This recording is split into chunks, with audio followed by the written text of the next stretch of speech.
All right. Oh, wow. What's up, everyone? Everyone's already kind of joining. So I'm just going to be working more on this application. Nothing too planned out. And then maybe just talk to chat a little bit. um, I'm just trying to figure out like what I need to actually add to this application. But yeah. What is up, Abdulrahman? Sergio Wormhole, Iv, Nasir? Welcome to the stream, y'all. If I pronounce your names wrong, I'm sorry, but yeah, so last update I did do a little bit of changes like off stream on this application. The main thing I changed was I made a video of like how to mock some of this stuff out, which I don't know if y'all saw, but I was running into issues with like if people want to help out on this project, I don't want them to have to know how to set up a Google client secret. Don't worry, I mean I'll disable this stuff. I don't think it really matters if you guys know this secret stuff. But like I don't want people to have to know how to set this up or like use mine to be able to log into this application. So like to set that up, you have to go to like the cloud console stuff, and then you have to like do all this other stuff. Really not that hard, but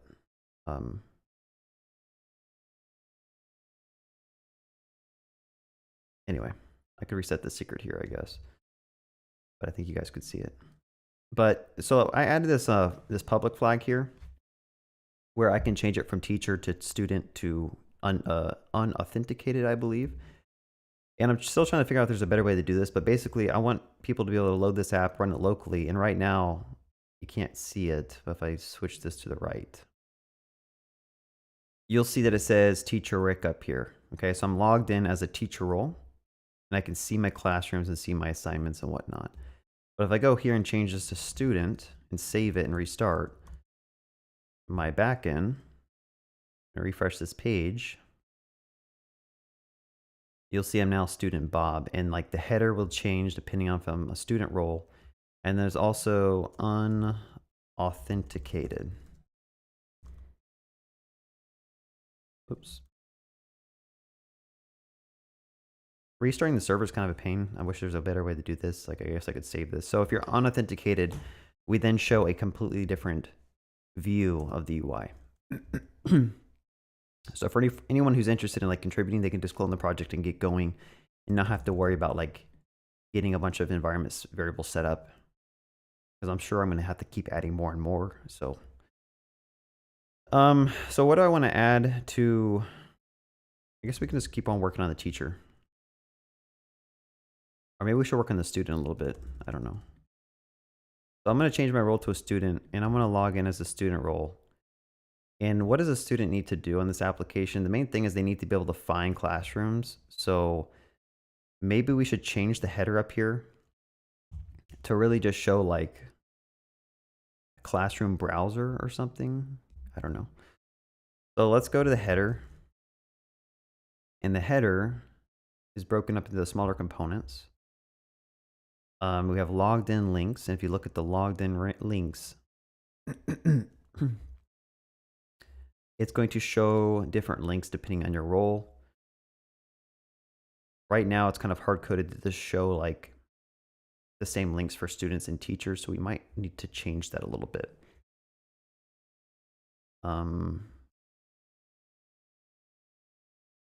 Yeah, just go here. I'll say const student links. We're just going to kind of split this up into smaller components so it's a little bit more manageable. Or we could like abstract this away and have these links be arrays. Maybe it'd be better to do that. Yeah, let's just factor some code. So I'll create a links object. Actually, I'll call it links for by role.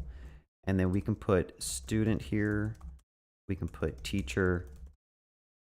And then we can put unauthenticated. I don't know if this is the best approach, but I'm just going to try it going forward and see what happens. So we could put a title. Could be students would be like browse classrooms.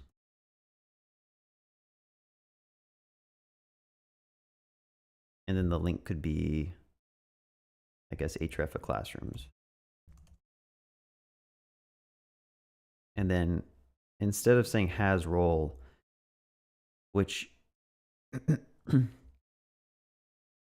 this one would be unauthenticated. I'm going to go ahead and just put this one finish setup. Href would be dashboard or something. Title would be finish setup. Actually, I guess it's called the welcome page. Let's do that.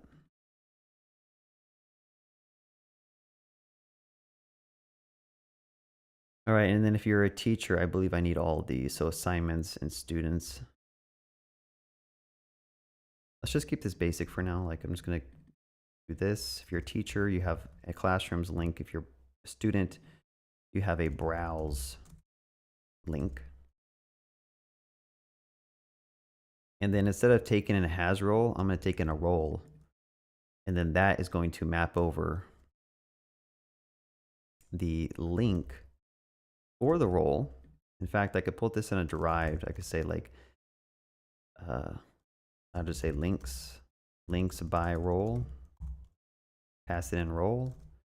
Probably since we're using TypeScript, I should type this to a string or maybe even an enum or something, but this works fine. And then I'm gonna map over those links, and then for every link we get, we are gonna render out a link like this. So let's put in the link here, .href. Oh, I should probably, let me type these things. Let me go up here. I'm gonna say type link is equal to this. Make this a string, make this a string. And then we're gonna type this thing as a record. This is like a TypeScript thing. You can use a record. And it's gonna be a string maps to an array of link. Like that. So what this is gonna give me is, so I can hover over, or I get the IntelliSense here, I get the href, and then also get like the link.title. All right, all this stuff can just go away at this point. Links is possibly undefined. I guess I could say like if not links, I'm going to return null.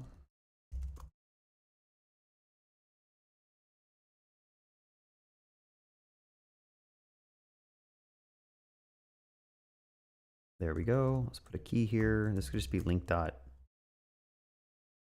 title or href. Either of those are going to be unique. Yeah, let's see if I broke everything. I'll check chat in a second. So I'm logged in as a student, and I haven't passed it in. So like I need to actually pass enroll here instead. There we go. We have browser classrooms. So that's not even named properly. Let me go and change that to browse classrooms. Or maybe find a classroom. And I click it, it goes to browse. That page doesn't exist yet and it crashes.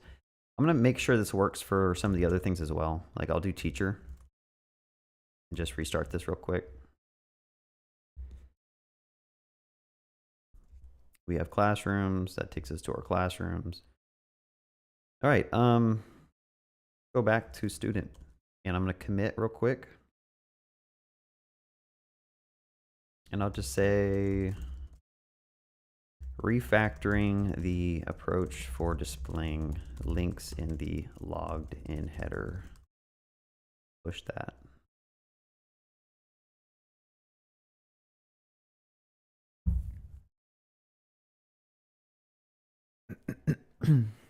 You know, I wonder if I just reset this secret, if you guys can see it still. Yeah, you guys can still see it here.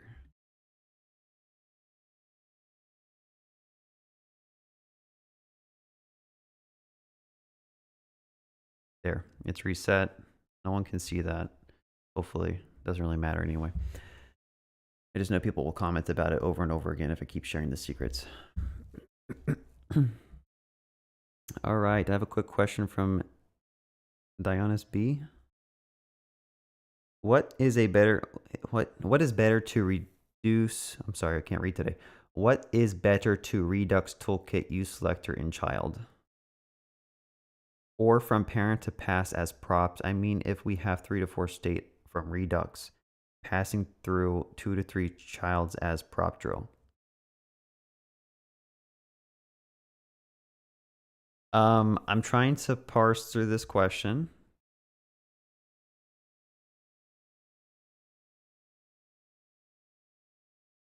I don't know. I mean, like, just do what feels right. If you feel like you're writing a bunch of boilerplate using Redux to get some children that have state, then maybe find a different solution. I'm okay with prop drilling. Like, if you need to go down 3 to 4 levels, wait, 2 to 3 levels, like, that's not too much. Some people would probably put that in context, but I kind of like prop drilling because you know exactly where those variables are coming from. And it's easy to trace the code versus when you have it stored in a global store, it's just a little bit harder to like track where those things are coming from. But that's just my opinion.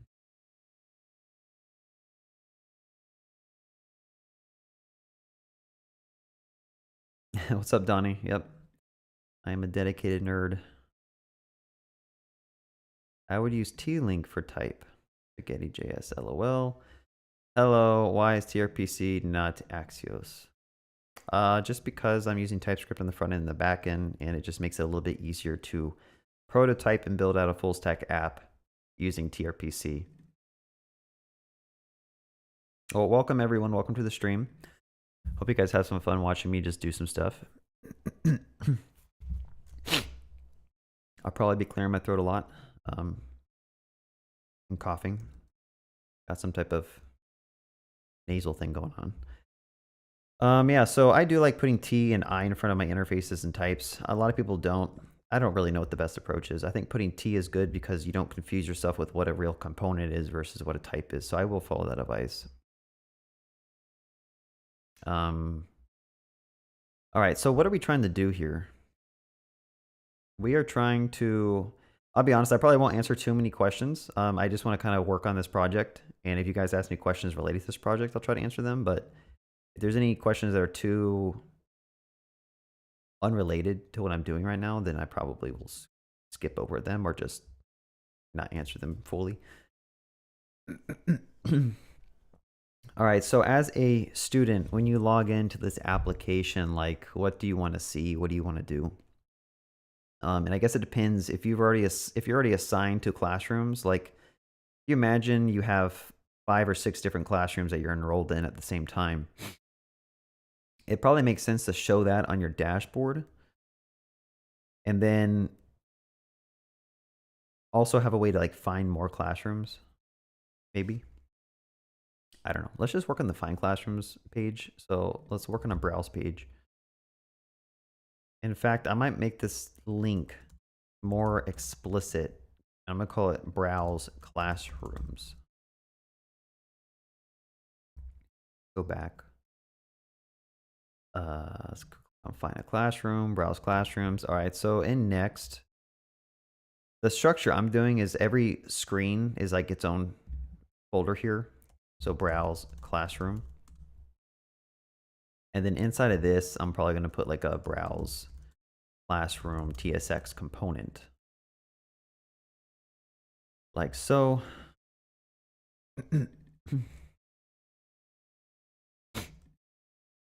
And then if I go to my pages, I'm going to go and make another one called browse classroom TSX and probably just copy like an existing one. I'm not going to worry about the auth or anything yet, but browse. Let's import the browse classroom component here. Let me rename that the browse classrooms with an S. I keep saying browser classrooms. What's wrong with me?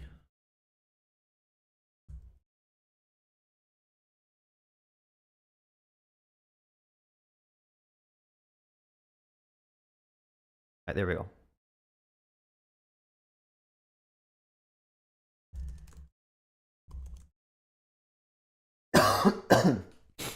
Sorry. Okay, let's go here. Let's rename all these because for some reason I keep putting R for everything. And I just put the R back. Today's a rough day. Browse classrooms. Let's look at that component. Let's go ahead and name that correctly. Let's rename this folder. Browse classrooms. And then let's go to our main page. Let's make sure that we imported this thing correctly. Which I just need to do page, import it. All right, all that just for making a new page. And let me go to my header logged in links. Make sure I didn't name this thing wrong. So let's see if this thing loads.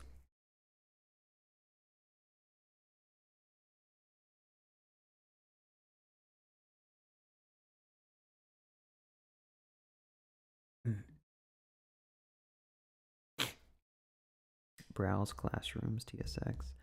I don't know why this page is just like broken. I'm just gonna close the tab and come back.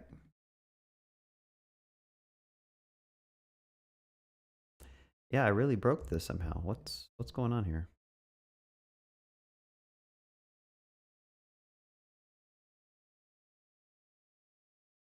All right, let's look at the next app, and I probably have something imported.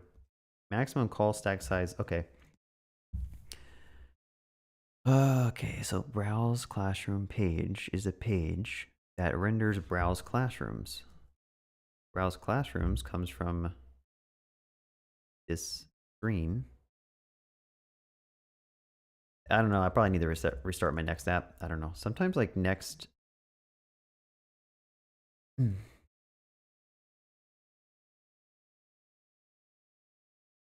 What's going on here? This should work, right? Okay. Let's take a step back. What am I doing wrong? Why is this text all large? What's going on here? All right, so I mean, I probably have a recursive thing going on where I'm calling the same function from the same component. I'm kind of confused. Let me close that. Let me close this. npm run dev.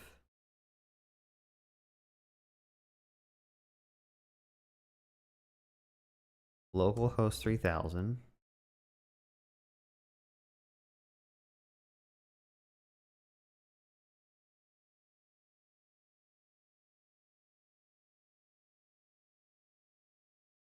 All right, let me go to my chat. Someone else will tell me what's going on.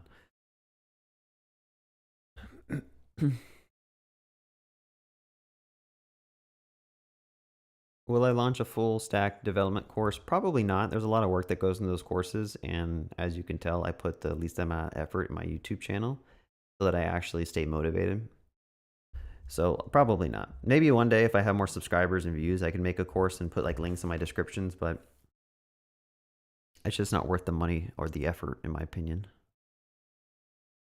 I'm using NextAuth on this project.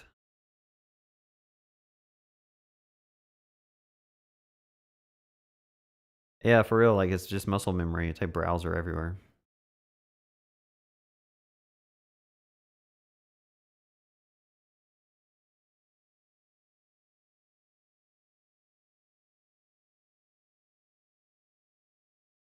Oh, is that what it's printing out? Okay, let's find out. LSOFI 3000. Let's figure out what is running on this port, which it's probably this thing. I don't know. I just have like a unresolved process or something. All right, 3000 should be killed. There's nothing running on 3000 now.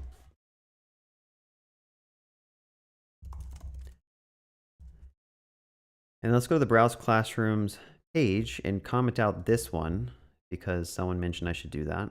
Although I think it's just Next, not like... Next is just having some issues right now. I probably was loading the wrong URL the whole time. 3000 is loaded now. If I go to 3000, it's loading. Okay, let's go back and add that component in. All right, it's all working now. All right, so that was a time sink, but I had a recursive thing going on. I believe I was calling this page from this component over and over again, but for some reason when I killed my next app, it just didn't kill it. So I'm guessing the backend next static content generator just kept on running over and over and over again or something, and then the port got locked up. But okay. So fun things you run into when you're coding that you wish you didn't have to waste time doing, but you end up wasting a bunch of time doing it.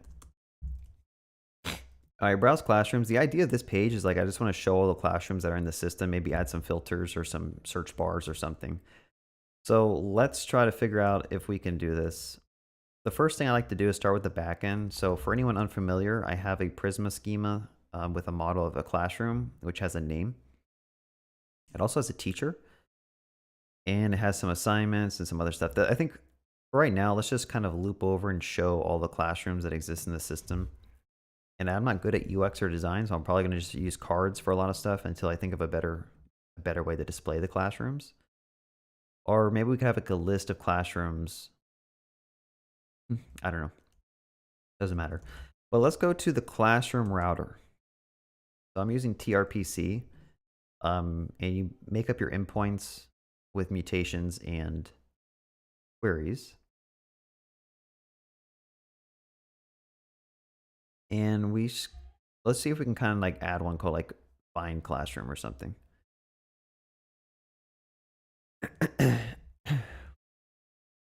So find classrooms. Or I'll just say, yeah, I'll do find classroom, whatever. And this could just take in a name. And if name is not defined, let's just go ahead and return like all the classrooms. So for tRPC, we got this object here that takes in an input. That's going to validate whatever you post to the backend and make sure that you're passing the right stuff. This one is kind of nullable. I think you can say nullish or nullable. I don't remember what the difference is. But you could potentially not require people to send in a name. Like we could do this for filtering. But for right now, let's just go ahead and call Prisma Classroom find mini. And I think we could just keep the where linked out for now. I mean, we'll put one in. I'll just say where name is equal to input.name. That's going to error out because name could potentially be undefined. So I guess we should probably pull that out here.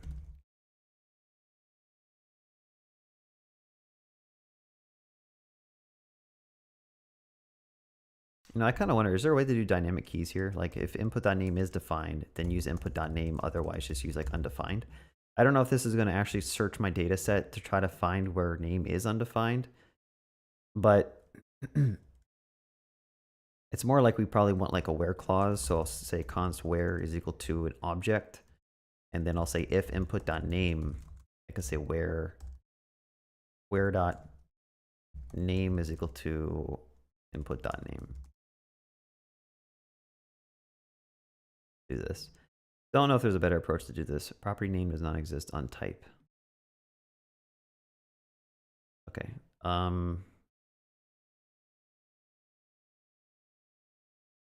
So I'm not too sure like what this thing would have to be typed as. If I wanted this to be proper, if I wanted to try that out, I could probably just comment this thing out and say where, and then see what IntelliSense I get from this.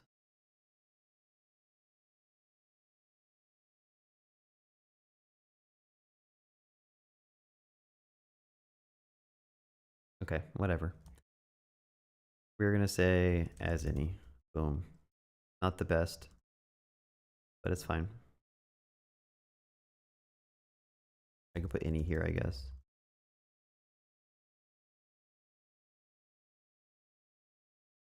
Actually, let me...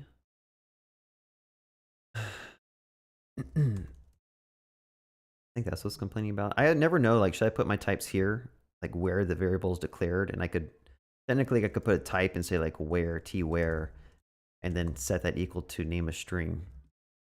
And then just use that for my where type. And that could be optional, too. Maybe that's the best approach. There's no more errors, so that's good. But, okay, so we have a method or a query we can call from the front end to get back all the classrooms. And inside of the Browse Classrooms page, we could go ahead and bring in the browse define classroom equals tRPC.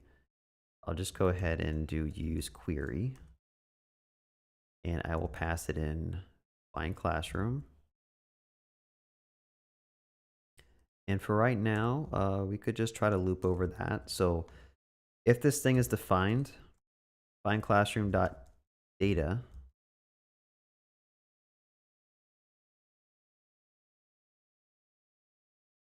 It might be undefined, but I could just do a dot map classroom, and then I'm going to make a new.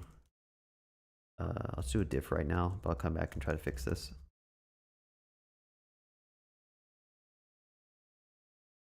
All right, got to put a key here. Classroom dot ID.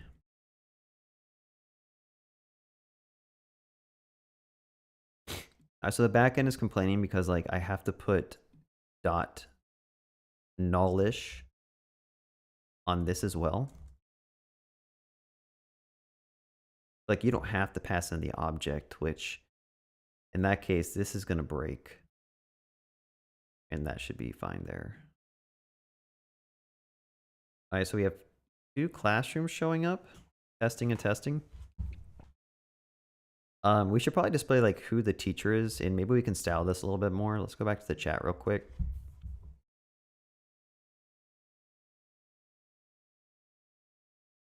Yeah, React icon seems fine. I've used it in a couple side projects. What is the backend? It's Next.js with tRPC. All right, someone answered nullable, only null, nullish, null, or undefined. So in our case, I guess nullish is fine. Like they could just not pass it in versus having to explicitly set it to null.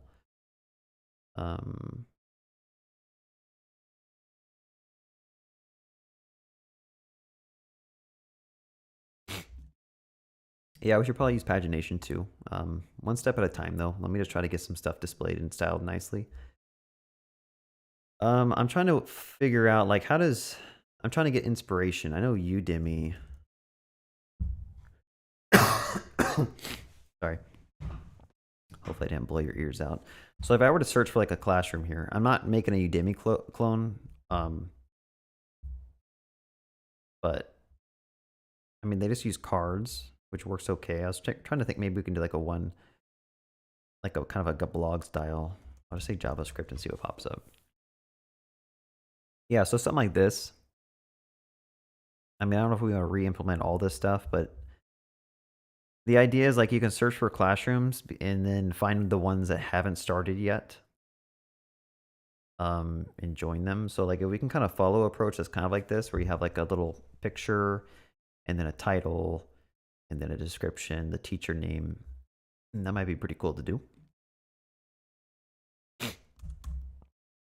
right, so how do we do this? So people say I should use semantic HTML. I haven't really spent too much time understanding the proper tags to use when you're doing semantic HTML.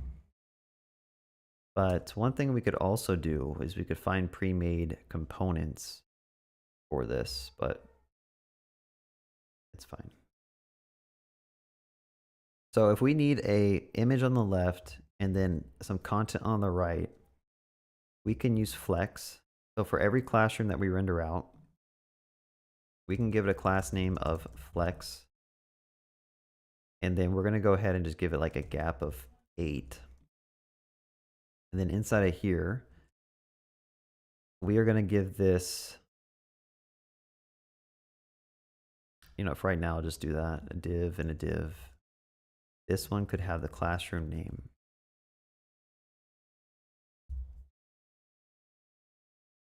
All right, so let's do some bold text. That could be, I don't know, H3 or something. And then this could be text of bold.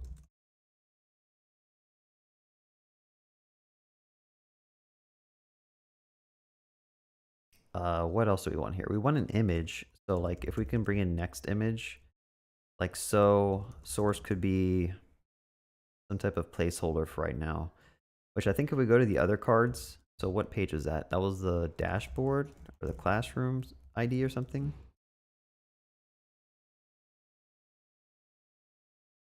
Which one was that? Maybe it's this one.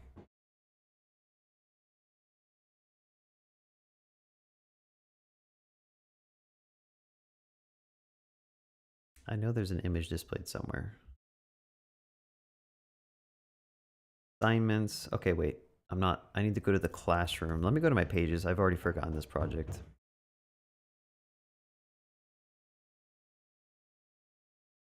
I just opened the same thing, didn't I? I think I did. The dashboard? Nope.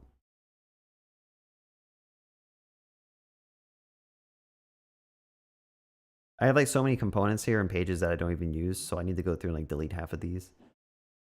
But if you go to the classroom by ID, I have a classroom screen and a classroom screen. I think I'm looking for the classrooms screen. This has a classroom's view, and I believe there's an image somewhere here. So I'm just going to go ahead and take this one. This is like a hard-coded thing of a shoe.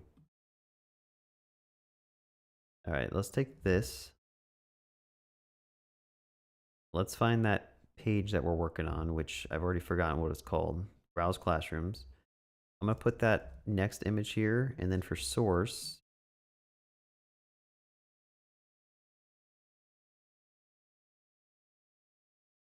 close some of these. Classroom screen. This one should have an image on it, and then I should have a source somewhere.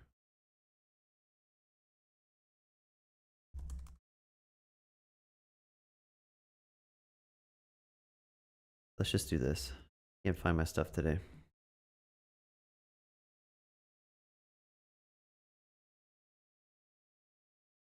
All right, all I'm trying to do is have a shoe show up. That's it. Like, invalid source prop.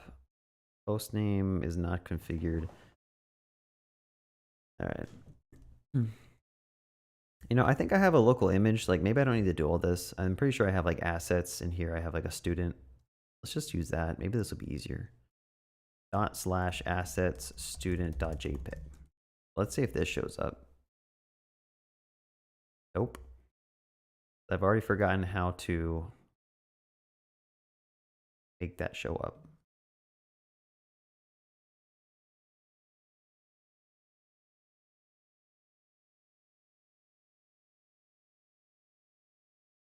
I guess it would have to be in the public folder, wouldn't it? Okay, for right now, let's just go ahead and make this import student image is equal to gonna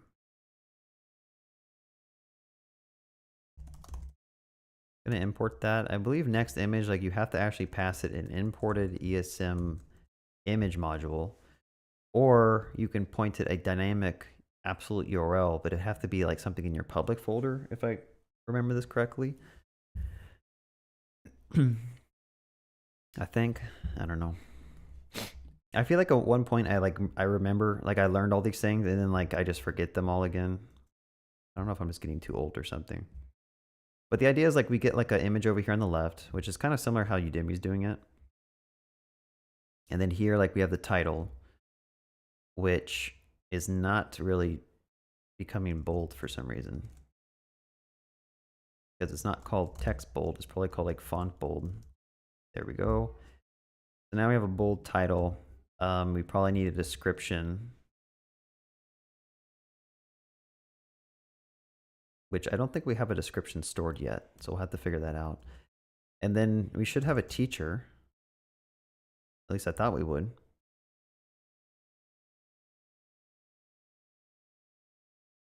Why is it not coming back?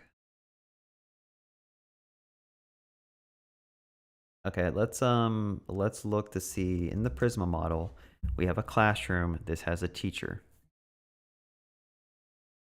And so if I want to get that teacher back who belongs to that classroom, I would have to go to my classroom's router. I'd have to go to find classroom. Inside of this find mini, I have to say include and then teacher of true, I believe. And then I should get back dot teacher dot name.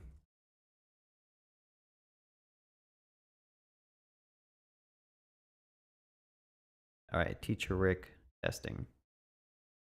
We don't have a description. We probably need to add one, and then we should probably add a button somewhere for like view the classroom. I don't know if that needs to be on the right or join. Let's see. I'll import a button that says view classroom.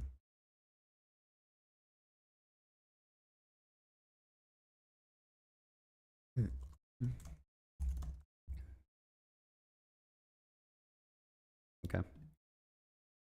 And then how do you do a horizontal, like how do you do this like a line? I have to go to the Tailwind docs because I don't remember. I think it's just like HR or something.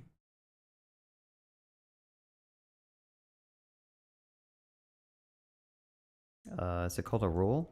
Isn't it like a horizontal roller?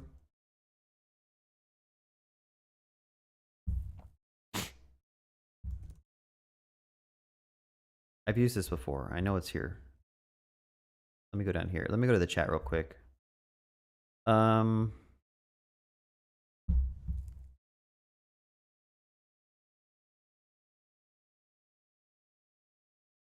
I'm just getting practice in. I mean, like, I guess that's, in my eyes, a side project is the definition of getting practice in, because, like, I never envision a side project going anywhere, so it's all just learning new things for a side project for me.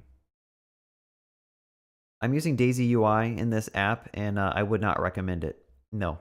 I'm actually planning to refactor and get rid of all the Daisy UI stuff and just use either headless UI or just build my own components, because there's a lot of things in Daisy UI that I don't like.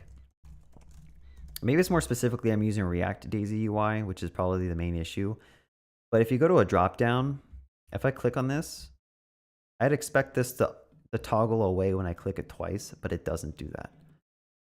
And I've also run into bugs with the modal, like some strange issues with the modal. Like I can't hit escape to clear the modal. I can't click out of unless like I do a on-click backdrop.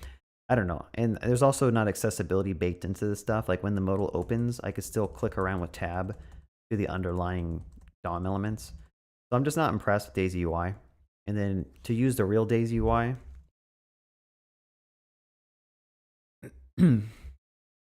this seems really great if you're using vanilla JS or something, but when you actually want like your components to be hooked up to your state, it just seems hacky. Like the modal, to show a modal in Daisy UI, you have to make a label that's like hidden, or this, you have to make like a hidden input or something. It's weird.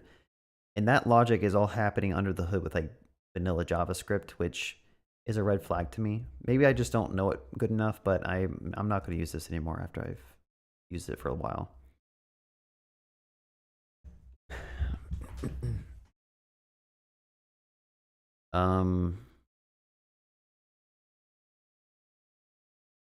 I mean, yeah, you should be able to build accordions and tooltips and stuff. Like at some point they're going to ask you to build something and you have to understand the underlying like process for building widgets and components. If you don't know how to build them, like I don't know how you're going to be able to build much of anything else. Because these are like the most basic things that you can build as a front-end developer. And if you can't build those, like it's going to be very hard to build anything else. Yeah, I think it has to be in the public folder.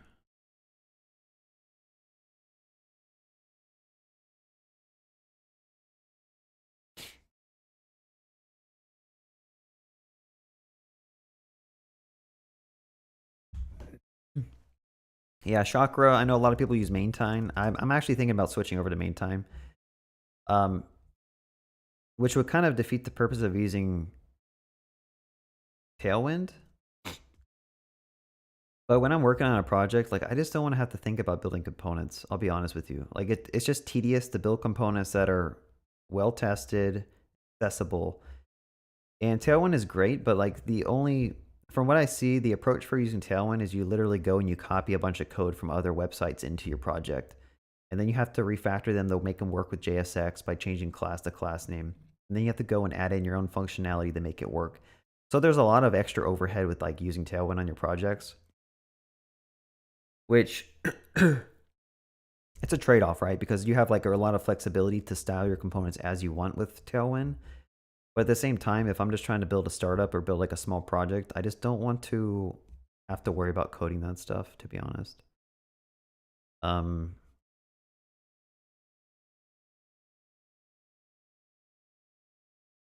yeah, Chakra and main time. I'm gonna probably pick one of these and just refactor this project to use one potentially, unless I just decide to rough it out and keep using Tailwind. But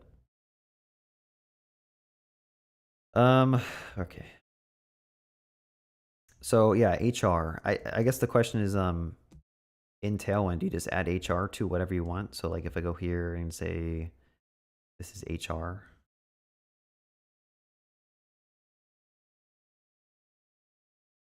I mean, I guess I could just do border bottom. Or I guess also what they're saying is I could just literally add an HR to this. So I could go here and add an HR. And then I probably have to wrap this in a fragment. Like so. But then you have to conditionally render this HR if it's not the last one on the page. If you want it to make it look nice. Okay, it's showing up, but I think the issue is that the background color of this page is just so gray that it doesn't really show up that well. So like maybe we should just add a class name here. And you know, I never actually know what an HR is styled with. Like, can you overwrite the styles of an HR?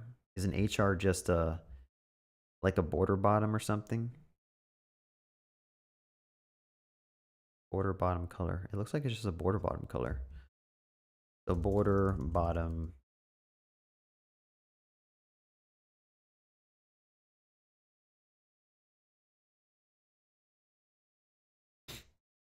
Let's just make it orange and see what happens. Okay, that works. So I just wanted to make it a little bit darker, so there's more contrast on the page. Okay. And then probably add some gap between all this stuff. Like, do we want to make this an actual like div and then put some gap in between this and the HR? Or I could just do some padding margin top or something. I don't know.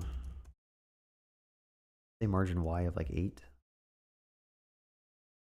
Okay, that looks okay. Whatever.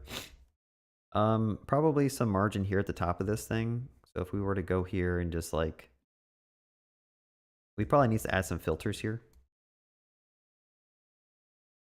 I'll just type in like filters, and then I'll say class name is margin bottom of 12. Then margin top of, I'll just say margin Y of like 8. How about that?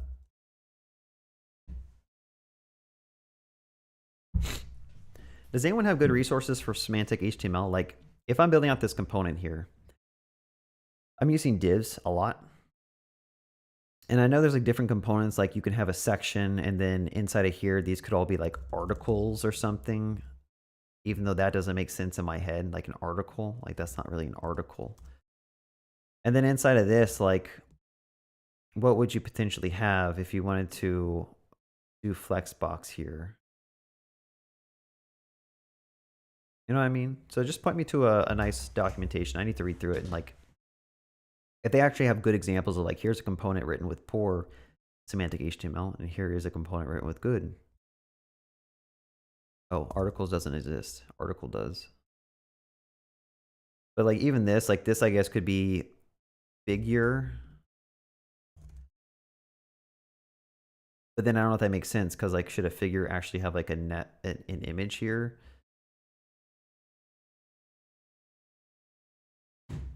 Maybe there's a way in Next.js to like have the image be rendered as a figure or something, but I don't know.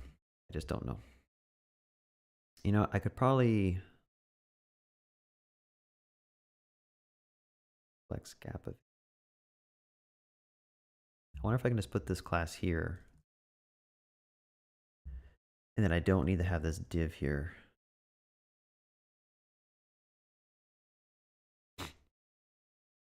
Does that help at all? It actually got rid of my HR because I think I got rid of the flex. So this would still have to go here. and I'd have to add a fragment. And this is probably going to complain because I don't have a key on it. Oh, I guess that works fine. I don't know. If anyone knows, let me know. Like, what would I put here? Like figure, and then this is like semantic HTML elements.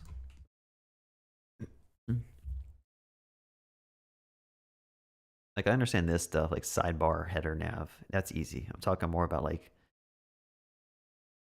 figures, article has H2, a paragraph. Like, they always give you the most basic examples, but it's like when you start building real components, you're not building these basic examples.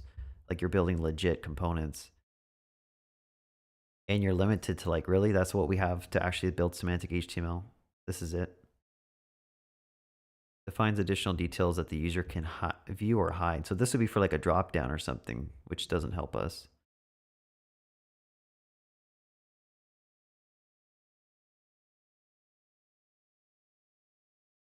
Whatever. I don't want to get too caught up on it. Going back here. So when we view a classroom, this should probably redirect us to the actual classroom that you're looking at. So here, let's have a button. This could be a link, a next router link. It could have a button in it, and I could say href is classroom slash classroom.id, like so.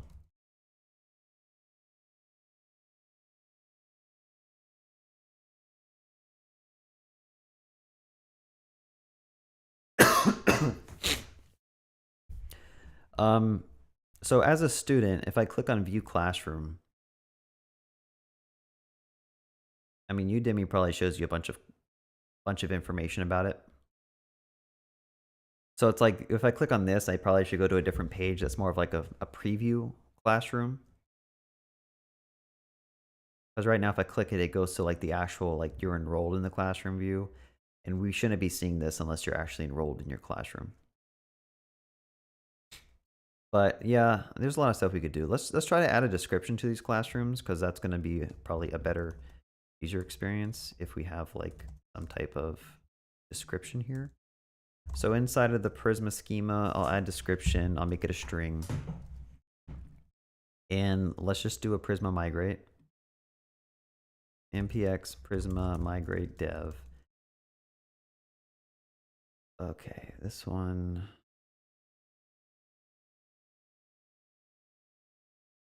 Because I didn't make it optional, I'd have to default it, I believe, to no description provided. I think that's what it's complaining about. Yep, so adding a description to classroom model.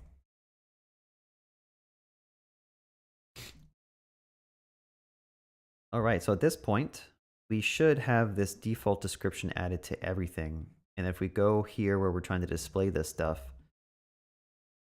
let's just go ahead and make the description, which is not on the teacher, it's on the classroom. So let's go ahead and do that. Then we should see no description provided somewhere pop up, I would think. Maybe not. npx Prisma Studio. Let's look at our data real quick. Look at the classrooms. Description says no description provided. And then if we look at the page,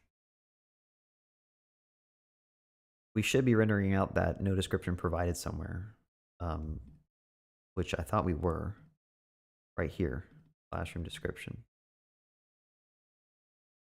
So let me save this, make sure this actually prints out. Okay, that's working. But the classroom data that we're getting back, for some reason, doesn't have the description. Am I missing something? What am I doing wrong? This thing should have, I think maybe I just need to restart my next app. Sometimes when you don't restart your next app after doing a migration, the data doesn't come back. That's exactly what the issue was.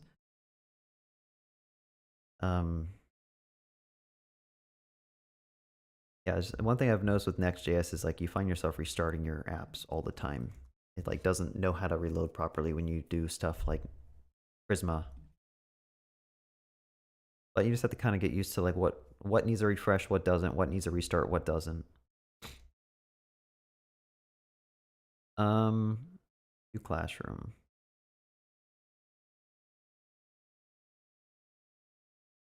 I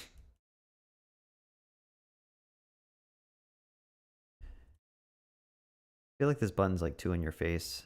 Like maybe we should like, I don't know, let's go to chat real quick, see what people are talking about.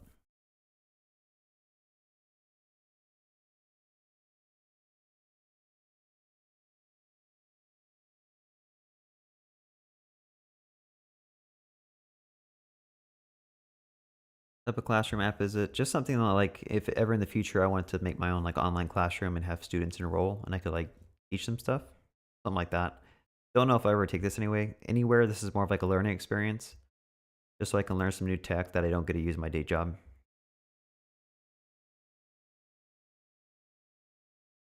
Yeah, I typically overcomplicate everything, to be honest. I don't know if that was in regards to semantic HTML, which probably was.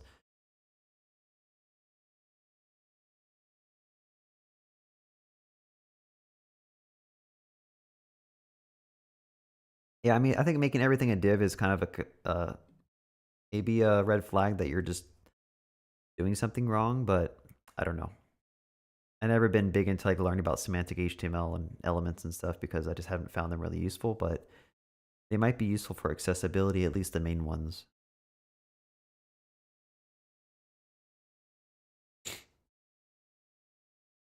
In case you're wondering, the little space underneath each image before you add a gap is due to them being display inline spaces for the descenders. I didn't even notice a space. I guess you said before I added the gap.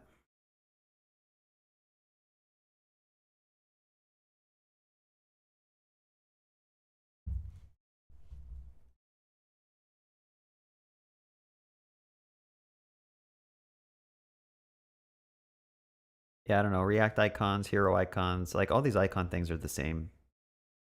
Just pick one. They should work. I don't know why you're saying you're getting bugs. Let me check something real quick. Yeah, Tech Rally, I got really lucky. I made a video that was like subpar and I just got so much exposure. And then I just started writing the the the influx of people and just started producing as much content as I could. But yeah, everyone who's watching the stream, go check out Tech Rally. He has a YouTube channel as well. Go check him out. Go subscribe. He makes some good content.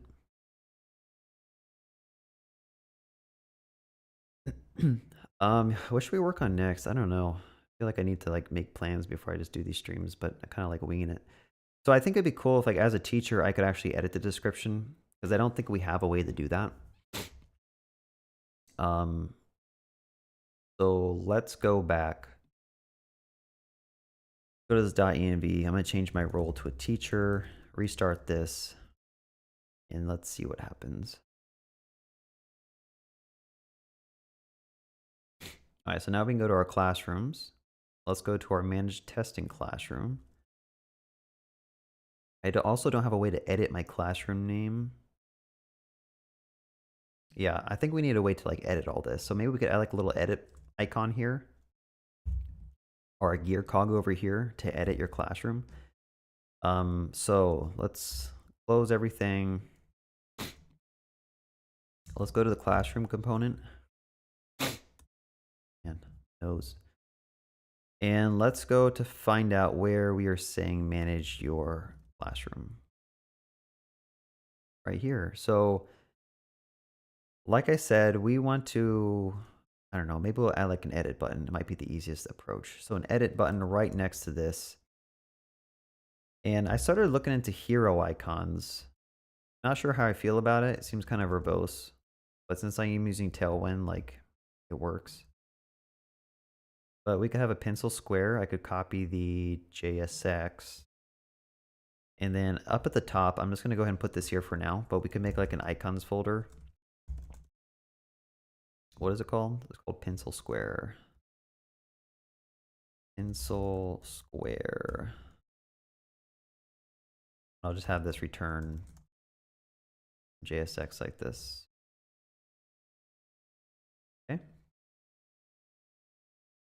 So I guess, so instead of like having to install like a component library, you basically just copy your SVGs directly into your app. And then you can render them out wherever you want. So in our case, like, I'm getting lost in my own code at this point. Let's just put it here and make sure it shows up on the page. Cool, there it is. Does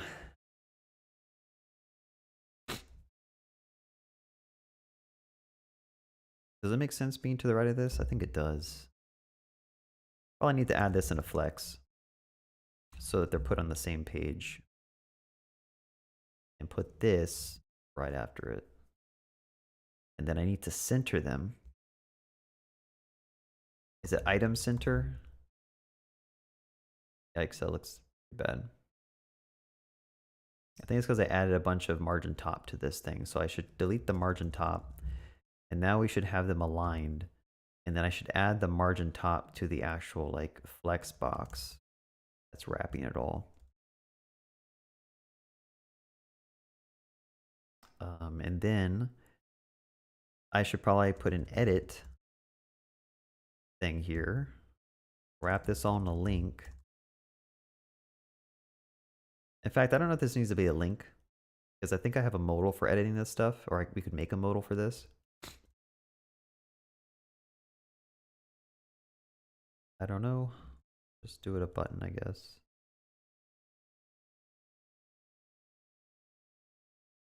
Yeah, I wonder what happens if we do a button. An unstyled button.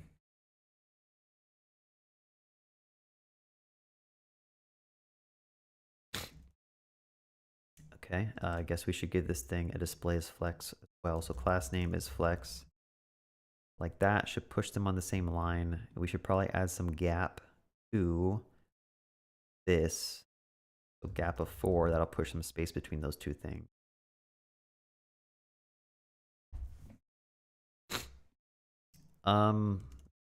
Let's just do hover. So like,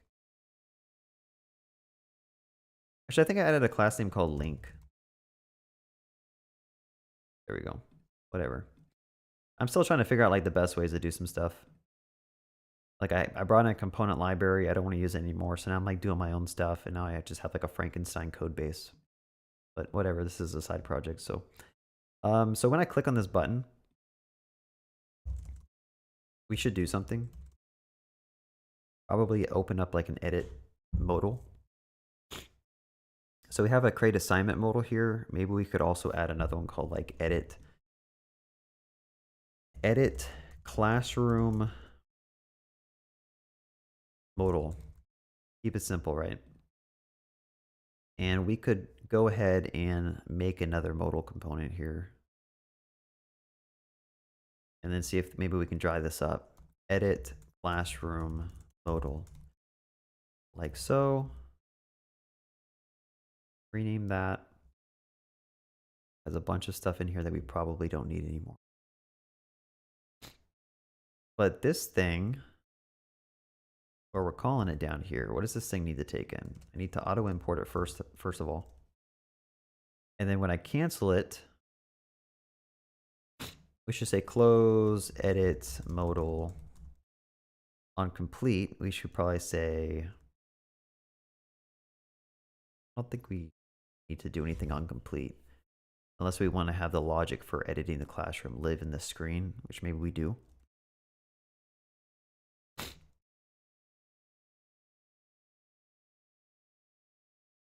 Anyway, handle edit classroom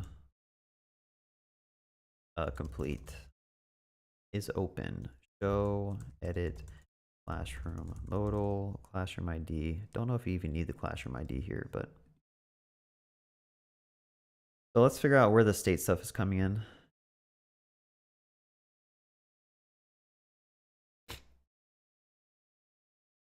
Show edit classroom modal.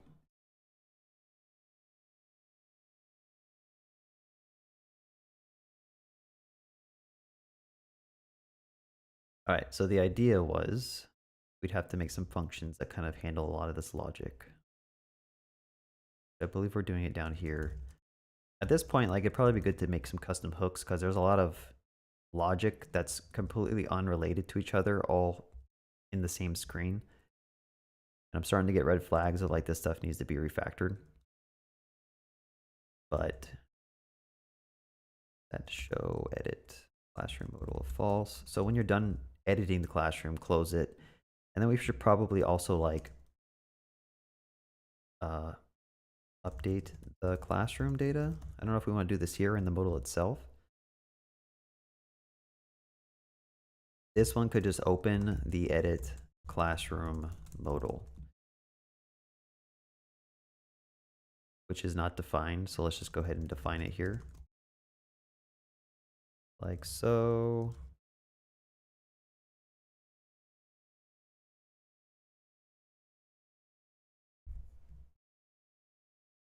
I just want to get this working and maybe we can go back and refactor. I think I already said that, but on cancel, what does that need to do? Probably needs to do the same thing, just needs to close it.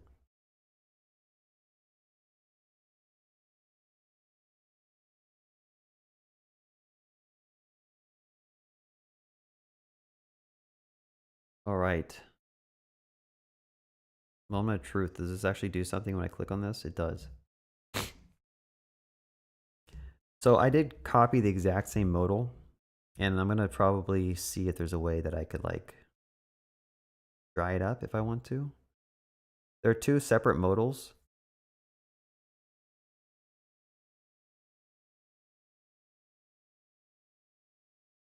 I think the main thing is we added a description to the classroom now. So like the title of this modal could be called edit classroom, like so. And then the name and the description, like that should probably be populated from the database itself.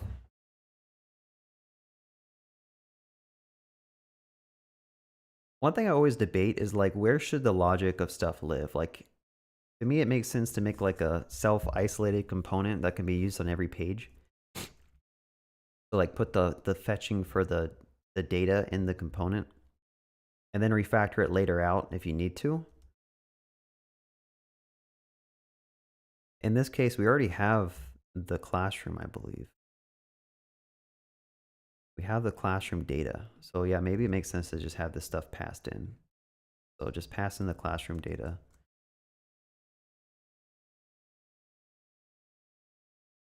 Like so. This could take in a classroom.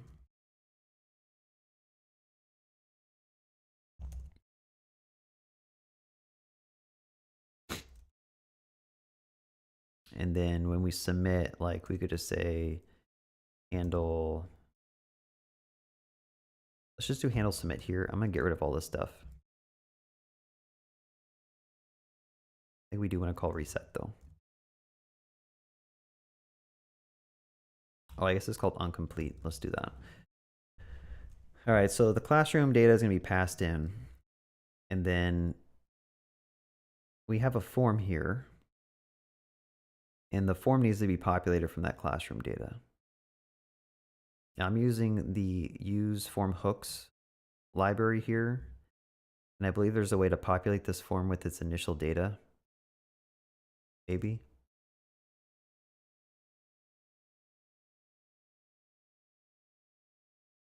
I don't know if there's one. I'm sure there is. Use form hook, initial form data.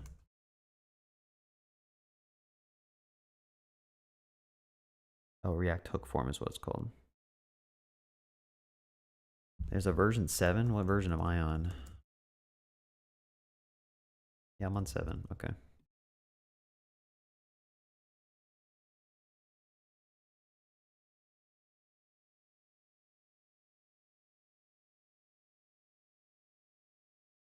Default values, is that what it's called?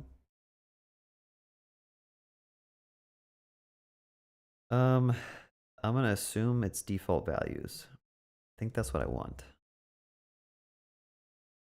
And I want to pass it in classroom.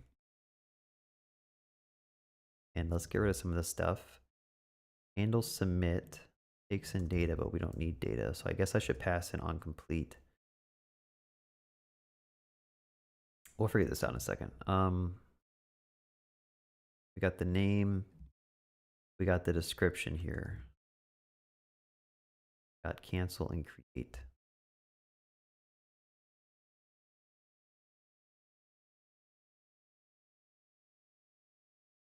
All right, so the idea is like we wanted this classroom data that was passed in. It should be defined, but it's probably undefined when this thing first loads.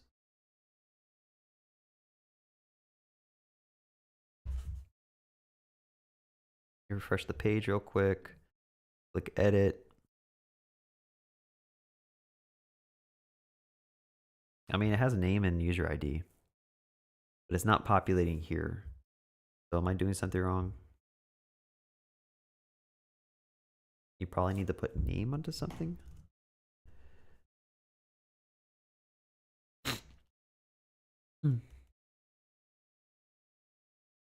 Let's see if I do that. Does that fix the issue? Name is specified more than once.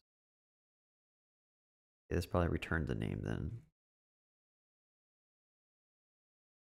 I don't know. Let's go to chat.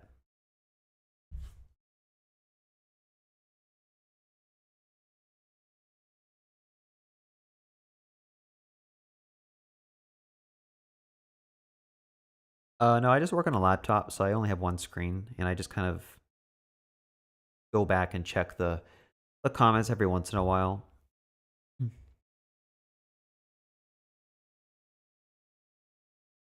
Oh yeah, this bookshelf is nice. I got it on Amazon, I think. How do your buttons pop when you refresh the page or move to... What does that mean? What do you mean pop? Like the animations? I don't know. Yeah, I guess so. I don't know. I'm using like a Daisy UI for the buttons right now, and they have like some animations that make them grow, I guess.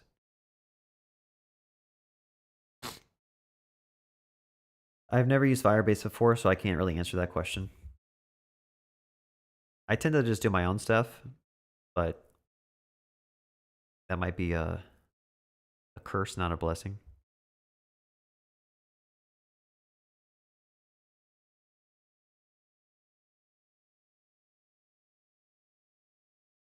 Yeah, I mean, I just picked one, honestly. I haven't used Formic before, so I just picked React, use React hooks, or whatever it's called.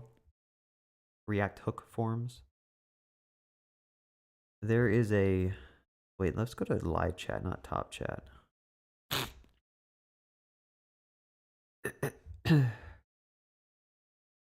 About the logic separation, there's a PR and tRPC repo to handle this. I'm not sure if I truly understand what this comment means. I guess I was talking more of like, should your component be the thing that imports the use mutation? Should your component know about tRPC? Should your component know about what to do when you actually submit? And in the case that I'm doing an edit classroom modal, I think it would make sense to have this component know like what it's changing. But if you also wanted to make this a dumb generic component, you wouldn't want this component to know about what it does when you click on save. Instead, the parent component would put some type of callbacks and kind of do something when you clicked on complete. So it's just a matter of like, where do you want the real control to live? Those are the things I have questions all the time about. Yeah, I'll probably check out Formic at some point. But so far I'm enjoying what I'm doing with this stuff. Probably over engineering though. Default value. Yeah, I mean, from what there's like 1,000 libraries that do the same thing. It's just a preference at that point. Like, there's hundreds of there's hundreds of like icon libraries. There's hundreds of state management libraries. Okay, maybe 100 is an over exaggeration.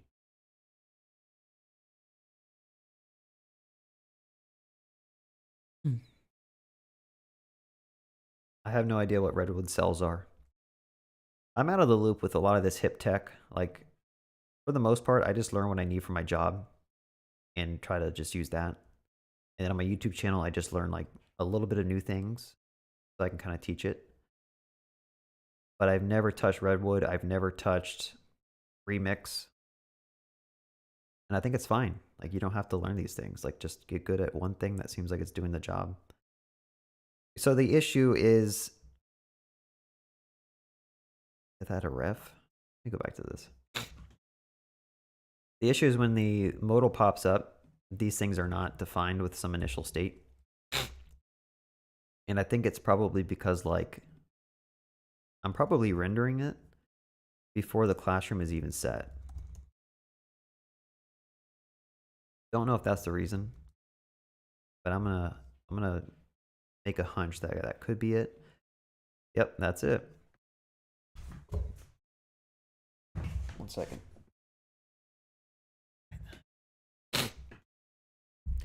I think what's happening is the component rendered classroom was undefined. This will go here, set this to undefined, and then it never sets the default values again. But we don't want to render this until we've gotten the classroom data back. Or in fact, I could just make the modal smart enough to like fetch the classroom data itself, because I'm using React query behind the scenes basically, and it should pull in a cache and not refetch the classroom. Well, I guess it would refresh the classroom, but anyway. So what happens if I modify this? So the idea is if I were to, let me make sure this stuff actually exits when I do stuff. If I click create, that is calling onComplete, which is just closing the modal right now, but we should probably take the data that was changed. So I could say classroom, updated classroom data. And that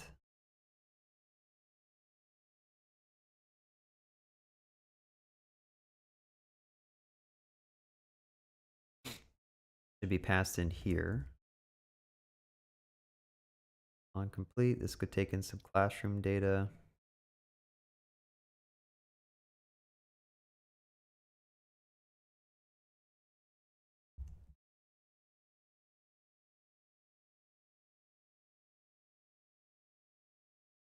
All right, I'm passing that form data in, the onComplete. This thing is going to use the mutation to update it. So I don't think we have an endpoint for updating the classroom data. So let's go to the classroom's router. I'll make a new mutation here called edit classroom. That could take in a name and a description and a classroom ID. And we should probably call .update. All I need to do a where ID input.classroom. And that's about it. I think this should work. Oh, make sure you put classroom here instead of assignment.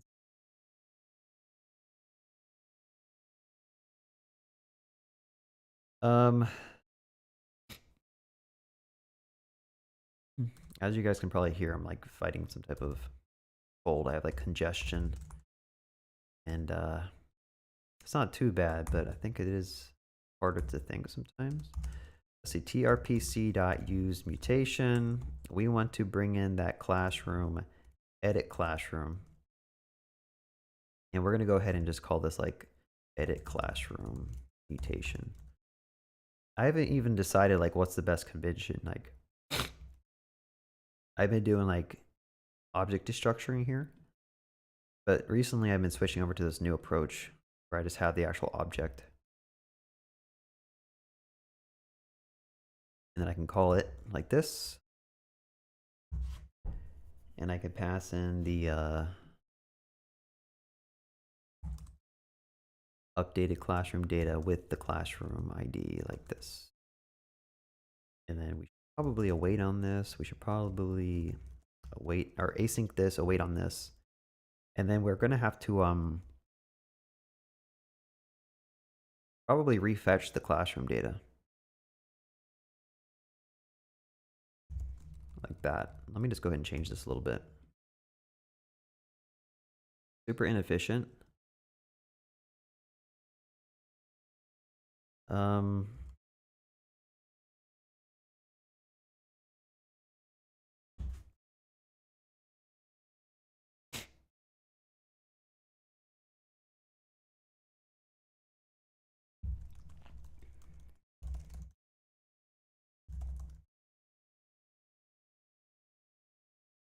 All right, let me go back to this, how it was before.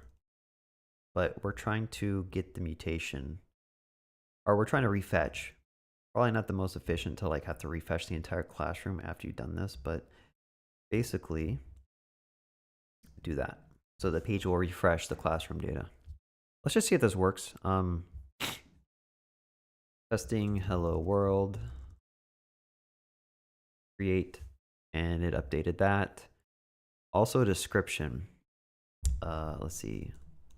My first JavaScript online classroom. A classroom to learn about JavaScript and stuff. So the whole point of what we just did there was so that if we logged in as a student, we'd get back that description.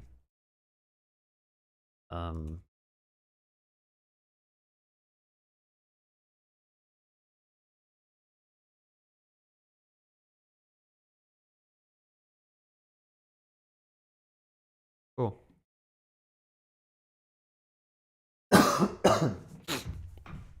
All right. Yeah, let's go back. Wow, Anson, thank you so much for the super chat for $50. That's crazy. Everyone who's here, like, go check out Anson. He's been working on an online chat room that's like Discord. He's been killing it on his streams. Let me just go ahead and give him a shout out because he gave me $50. So this is capitalism working at its finest. Anson, the developer, go check him out. He has been making live streams where he's building out basically like a Discord. It's good stuff. Really good stuff. He has like, I think he's been streaming every day. Some of these streams last 11 hours. Like this one's 11 hours right here. So if you want to learn more about, I think he's using React, WebSockets. What else are you using? Bro, I can't even think right now. Oh, Redux. I think he's using Redux. But yeah, check out his channel. I'll just go ahead and post a link to his channel here. But he's doing some good work, doing some really good work. But again, thank you so much for the super chat. That's awesome. I was not expecting that today.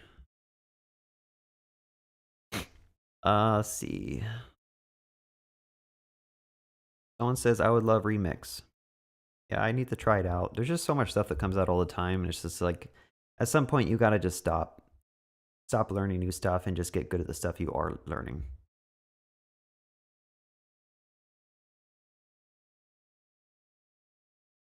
Let's see. On success, invalidate queries. Yeah, let's try doing that. As you can tell, like I'm still learning about some stuff.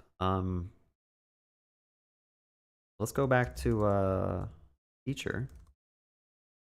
And then let's go to, he's saying on success, you can invalidate the queries.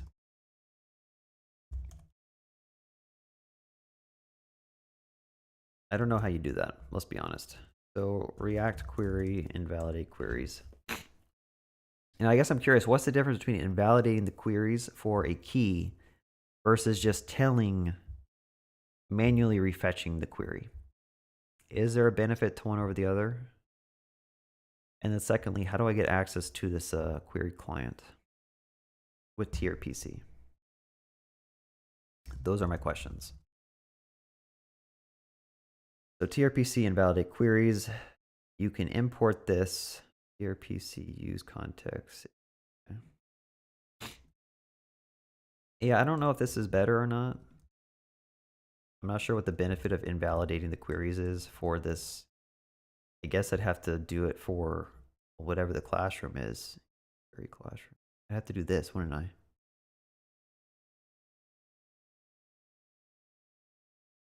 Like that.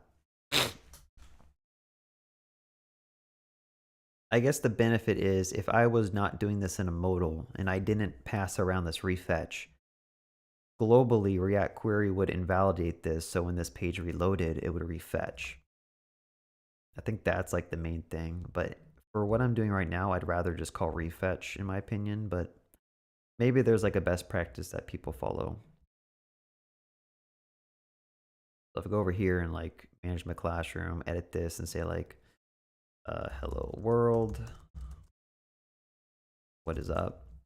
I click create, again, that still works because React query is going to refetch data when you invalidate stuff. So this works as well, but I'm not a fan of it, so I'm going to go ahead and delete it for right now. But thank you for pointing that out. I'll try to remember this utils, tRPC use context, pretty cool.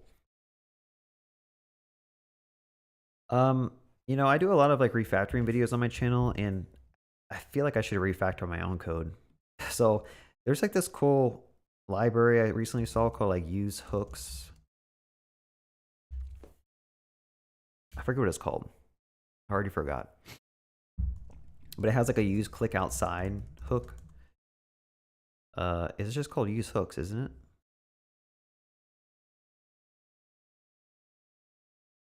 Hmm.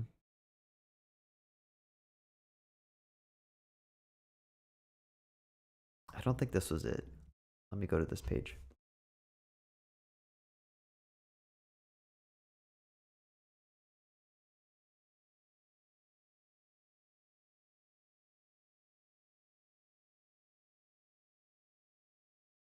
If anyone knows, maybe this is it. Use hooks. It's just like it has a bunch of different hooks you can use. And one of them was called like use toggle. This one doesn't have it, so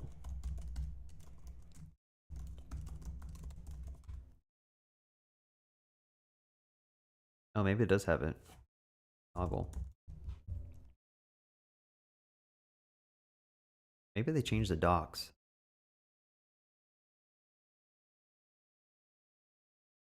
And also, like, I don't want recipes. I want a library that I can just import these things from. So I don't think this one was it, but let me go back to chat.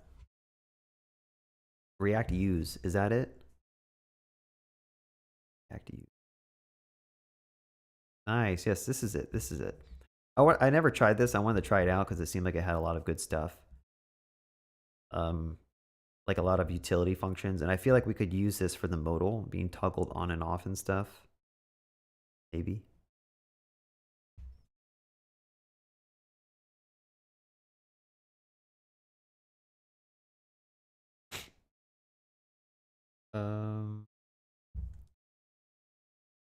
Rate memo, rate reducer, latest use, previous use, date use toggle. I don't know, maybe we'll see if I can even use this. Let's see. If it even helps anything at all. Actually, it might be better to like make this stuff into a custom hook. I'm gonna try something. I don't know if this is the best approach. I'm gonna go ahead and make like a hooks folder here because I think this file is getting a little bit too big. We're almost pushing, we're over 200 lines of code, which that's kind of large in my opinion. And some of these things could probably be abstracted away into other components. So I'm gonna go ahead and make an assignments.tsx. Go ahead and export that. What is this one? No assignments.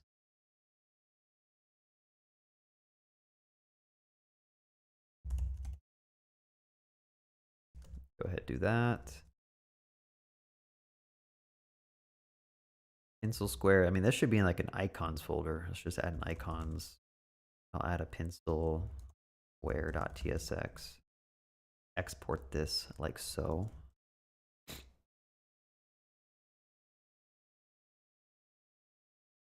We don't need it here anymore.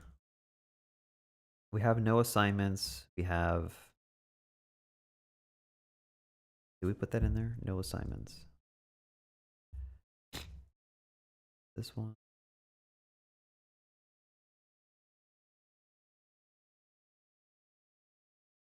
Start auto importing some stuff.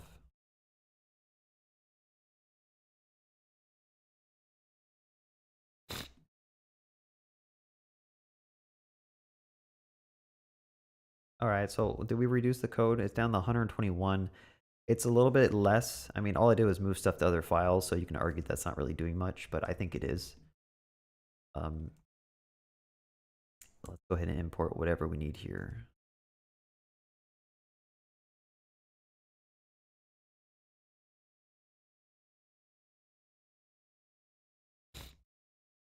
All right, what else do we have?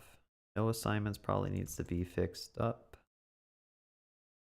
Image, next image, assignments.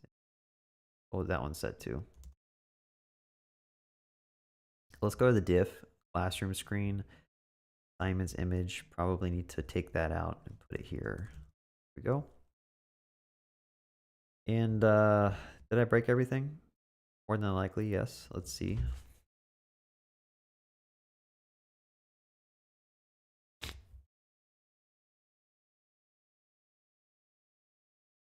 It's still working. All right, we've made quite a lot of changes. We have like 11 changes. We should probably commit before this gets out of hand and I break something and then don't know what I've changed. So let's just go ahead and commit all this. And I'm going to say working on the ability to edit a classroom name and description. I probably worked on something else as well, but probably fine.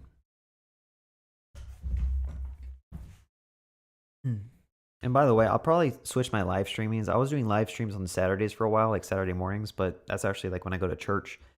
And I rather just do live streams on Sunday morning. It'd be easier. So if you are interested, I'm trying to be consistent with every Sundays to do live streams, but let's read through. Did I miss any comments? Anson says, thanks, bro, for the shout out. I'm subscribed to your channel. I've watched a lot of your videos. They offer a great insight to developing with React and is the reason why you're popping off. Yeah, thank you so much again for your kind words and for just being supportive and watching my stuff. I think you're also doing great stuff. I want to watch more of your videos just to get more perspective on like how other developers write React. Because it's really good to see how other people do stuff. When you start working on a project and you're on like the same team and you're using the same tech stack, you kind of get like tunnel vision into one way of doing stuff. So it's really good to see how other people do stuff and you can learn from them or you can learn from their mistakes as well. Will you upload this? Yeah, my live streams are always uploaded. It's just YouTube doesn't make it really intuitive where to find the live streams. You have to go to videos and then you have to go and click on this drop down here and then you have to click on live, past live streams. And that's how you can find all the live streams I've done. But yeah, I always keep them published.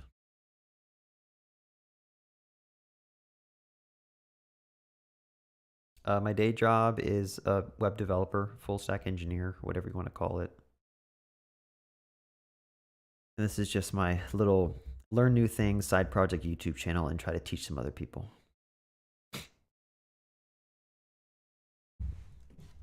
Oh, another, let me just give out one more shout out that I promised I'd do on a live stream.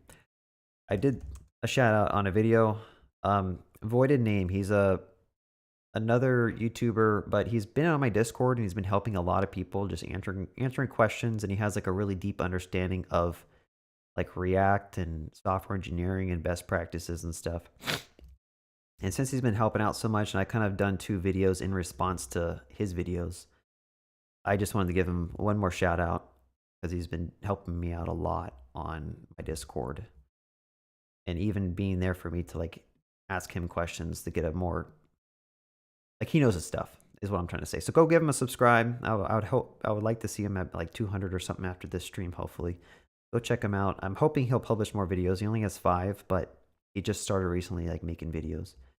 Well, that's not true. I think he hit a bunch of like gaming videos he had. He had a lot of like gaming stream videos. All right, let me stay focused. What am I doing here? We added the ability to edit the classroom. We started refactoring some code. I really need to take a break and blow my nose, but don't want to stop coding. So yeah, some of these hooks, like the reason I mentioned before, like maybe this would be good to like abstract into custom hooks is because when you first see this file, you don't know what's for what, right? You have all these different state variables and you don't know what they belong to or what they're used for. So if I could find the axis of change and make that in between the edit and the create assignment modal, maybe I make things a little bit easier. So the first step is I'm going to make a use edit, what's it called? Classroom custom hook. And I'm going to go ahead and just put some of the stuff here. So for the open edit, close edit, go ahead and move this helper function inside of that and handle assignment modal complete. I'm going to go ahead and put some of this stuff here. Create assignment. Oh wait, I'm doing the wrong one. Let me go back. So let's try to refactor this. Don't know if this is going to help us or hurt us in the end, but I'm trying to get rid of some of the stuff. Like if you notice that this is gray, meaning that nothing else in this code needed this. So let's just go ahead and put this in the custom hook as well. And what else? Go edit classroom modal. That's not used, so I can get rid of that. And then what we could do is return some of these things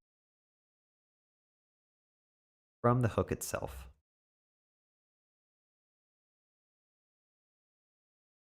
And that thing probably needs to be returned as well. And you could, I don't know, you guys can tell me, like, is this helping or is this just over engineering? But at some point, like, your stuff just gets a little unmanageable and you have to kind of find ways to separate them and abstract them away. But I'm going to go ahead and pass in a function into this called like refetch classroom. And we can call this here. And then here, this takes a classroom ID. So we're going to have to pass that into. Let's find out where we do this. And I'm going to pass in refetch classroom is a function that's going to call React our classroom query dot refetch. Okay, and then classroom ID. All right, so now we have this thing that's in charge of everything related to editing, opening and closing and submitting the edit classroom modal. And it's all abstracted away up here.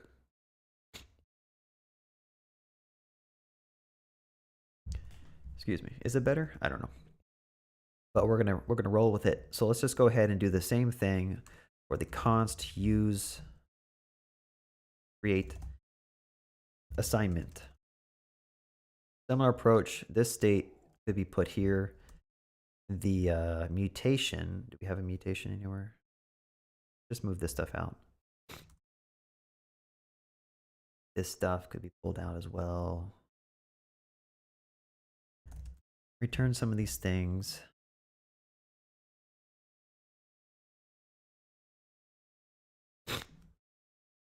One thing that I'm like trying to teach myself is that coding is not a race. It's more of like a slow process of like modeling with clay. You just like slowly start forming your code in the way that makes it structure something really nice. So the more time you spend on just like trying to refactor your code, I think the easier it is in the long run of like being able to maintain and manage your code. So I'm gonna go ahead and pull out some of these things. Use create assignment. This thing needs to probably refetch the assignments as well. Okay, yeah, let's just go ahead and say like refetch assignments. This needs to take that in. All right, no errors in this file, which is concerning because I thought there would be more. Oh, I think it's because a lot of the logic for this modal is actually stored inside the modal. So that's something we might need to reconsider and refactor. It's like, there's two different ways I'm doing stuff from the modal. In this one, let's just go ahead and make this match the other approach. I think this was called a get assignments. I'll just call it assignments query. And some of the stuff I might just make as derived down here. So like const assignments is equal to assignments query data const is loading is equal to assignments query that is loading assignments. Oh, wait, hold on. Got those backwards. And then like refetch assignments is going to be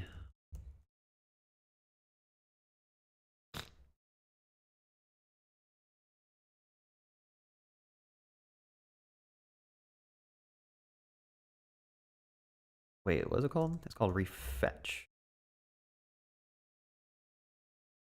All right, so like where can these things live? This thing has to be here. Is that actually used anywhere else? It's not. So like let's just go ahead and pull this directly here. That'll clean that up a little bit. Classrooms is used only in the template, so let's just move it down at the bottom since it's not used anywhere else above. Assignments. Again, that's only used like, I think below in the templates. Is loading could also be used below.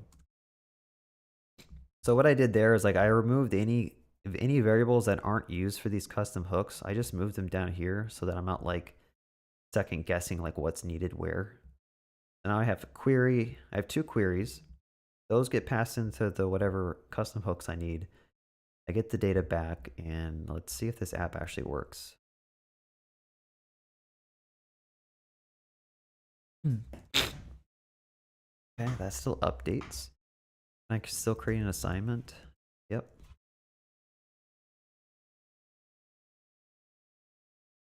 And then you can decide if you want to pull these out into separate files or not.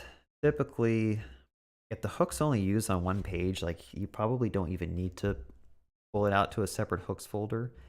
So like this hooks folder I created, I'm just going to delete it for right now. Because you can always just collapse stuff, right? If you don't want to view it, just collapse it. And then you can see like the things that you're interested in seeing. Let's go back to chat real quick. Let me close some of this stuff. Oh yeah, I was going to use this like use hooks thing. I'll just put a comment here. Actually, which one is it called? React use. I'm going to put a to do, investigate using that React use library. All right. Classrooms, hero icons, chat.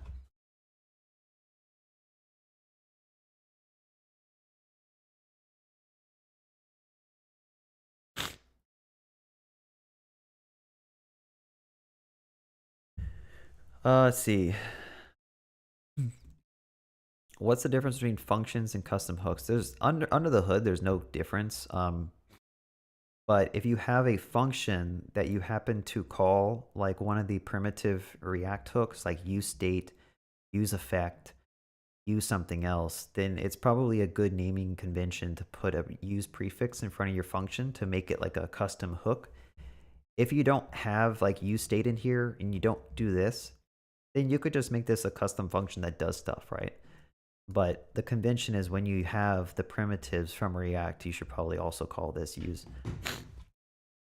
Just so that you know, it's like, it's super coupled to React and it's binding into the React lifecycle and whatnot.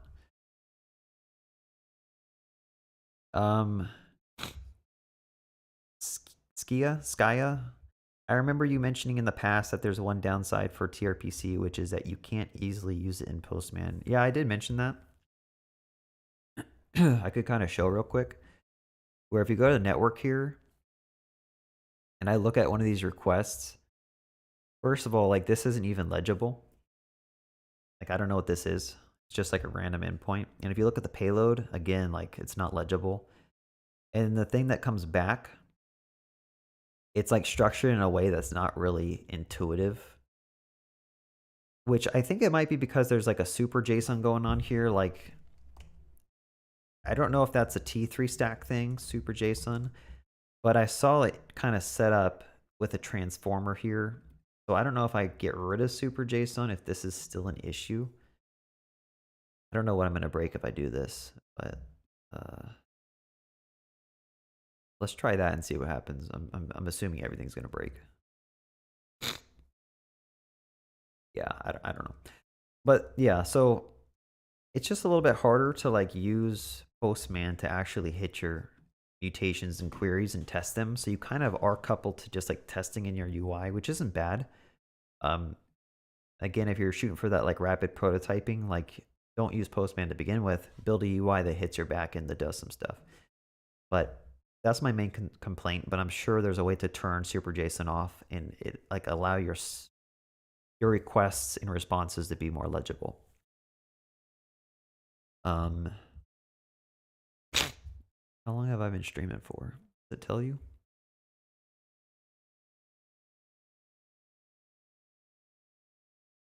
Almost 2 hours. Okay. Cool.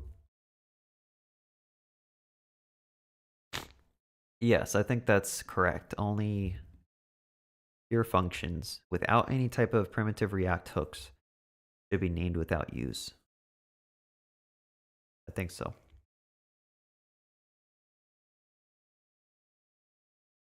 I would not go straight to tRPC. I would learn REST because I would say 99% of all projects that you're going to see and get hired for are going to be using RESTful APIs.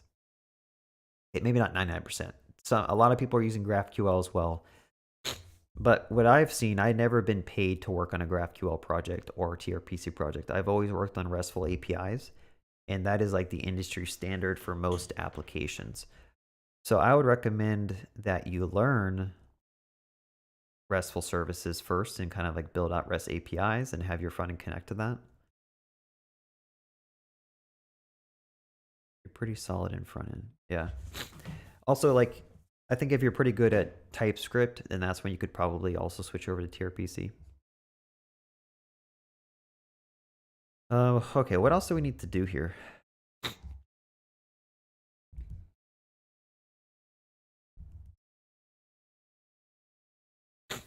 So I think it would be cool to have students be able to enroll in classrooms. So that one's going to be a little bit more complicated to set up, but we'll figure it out. So as a student, let me go ahead and log in as a student. Let me see, .env, student, save this, restart my server. If I were to go to one of these classrooms after browsing, just say I went to like this Teacher Rick classroom. First of all, I should go to an overview page. I shouldn't go to the classroom page. Because like this stuff, that's more of like you're already enrolled. Let me commit as well. I think we did a lot of refactoring here. So I'll go ahead and add these refactoring to use custom hooks to abstract logic from classroom screen.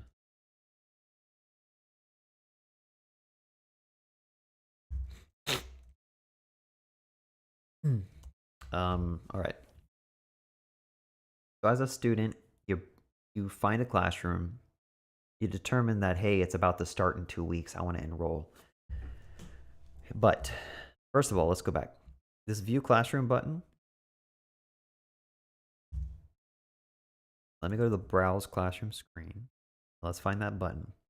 And what we want to do instead is I'm going to go ahead and go to a overview page. Right? Maybe that works, maybe that doesn't, but let's just start with that. And I'll say like classroom overview screen. I'll make a new one called classroom overview .tsx, and we could just go ahead and like this. There we go. Now let's make the page for it. So this needs to be classrooms of ID, and I should make an overview.tsx. All right, I'll copy this layout. I'm gonna get rid of this stuff. Don't need that. Overview page. We're gonna go ahead and go render the overview page here, and this will be overview. Oh, this will be called classroom overview. What did I do wrong here? Hold on. I didn't export it. Let's export that. Let's go back here. Classroom overview. This probably needs to take in a classroom ID. Like so. That means that I need to pull it in from React Router. Like so. All right. This thing needs to probably take in a prop called classroom ID, which could be a string. Awesome. Go ahead and render it out. And then here, I'm gonna say as string right now.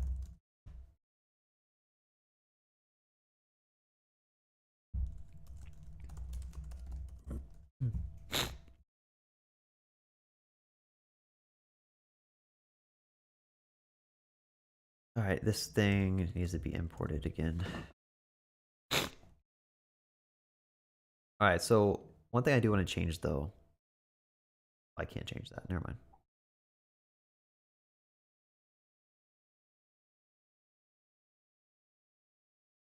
All right. If I click on this, does it take me to the overview page? It does. So it's going to be very similar to the classroom page. Well, actually, it won't be really similar. This is like a student-only view. This is like the preview of the classroom. But we still need to get the classroom data. So I'm going to pull in this React query here. I'm going to open up the screen of the overview page. So let's do this. We got two things open. That's all we need. Go ahead and bring in tRPC. And we get the classroom query. And then we're going to display. Let's just display like the title here, which I'm going to say class or const classroom is equal to classroom query.data. And this could be undefined. So we're going to have to make sure to do some like optional chaining on all of this. Let's do this. H2 classroom.name, classroom.description.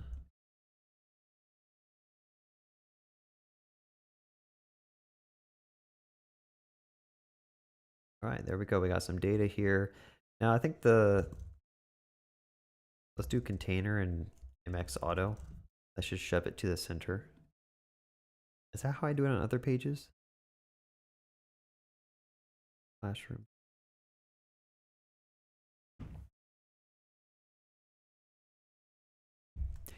I do it like this, container m auto. Flex and flex column. You know, one thing I noticed is that make sure you're consistent with how you name things. So here I call it assignment screen. Here I call it browse classrooms. This should be called screen. Browse classrooms screen. And then this, go ahead and rename that. This one should be ending with the screen word. Being consistent in your code base is really important. When you start noticing that you're doing stuff inconsistently, like fix it. And I'm sure I just broke my app in a bunch of different places by changing those. So let's go ahead and fix those things. So fix it there. And I'll fix it there. Cool.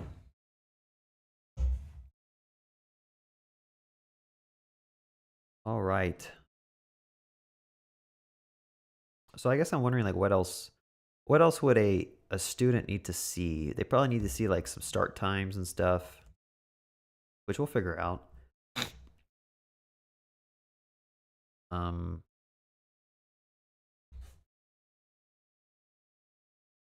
the wrong page.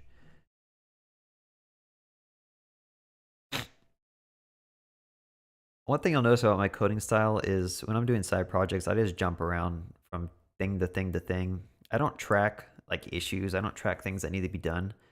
I just, as I'm working through the application, at least if I'm like my own product owner, I'll just see something that needs to be fixed and I'll fix it right then and there. Like you notice that we were working on the browse screen and like we just kind of moved on from it, which is fine. I mean, it's functional. This thing works. Does it look good? Not really. Did I finish the filters? No. But for the most part, like it works and people can find classrooms. And now when they get to the classroom page, we need to add like a button that says like enroll. Okay, because that's like what we're trying to work on right now. Let me rename this the button. I need to get rid of Daisy UI. Let me go back to the to-do. Potentially remove Daisy and make own components, or check out chakra or meantime. Oh, sorry. Anyway, we got an enroll button. Let's make this color of primary. This is a good, let me go back real quick. So I'm going to go off on a side tangent. I put a task to potentially remove Daisy UI because I'm just not really happy with it. This is a good argument of why you should kind of wrap your third-party component libraries with your own, right? So right now, all of my pages, they all import from React Daisy UI. And I have like, let's see how many pages import this.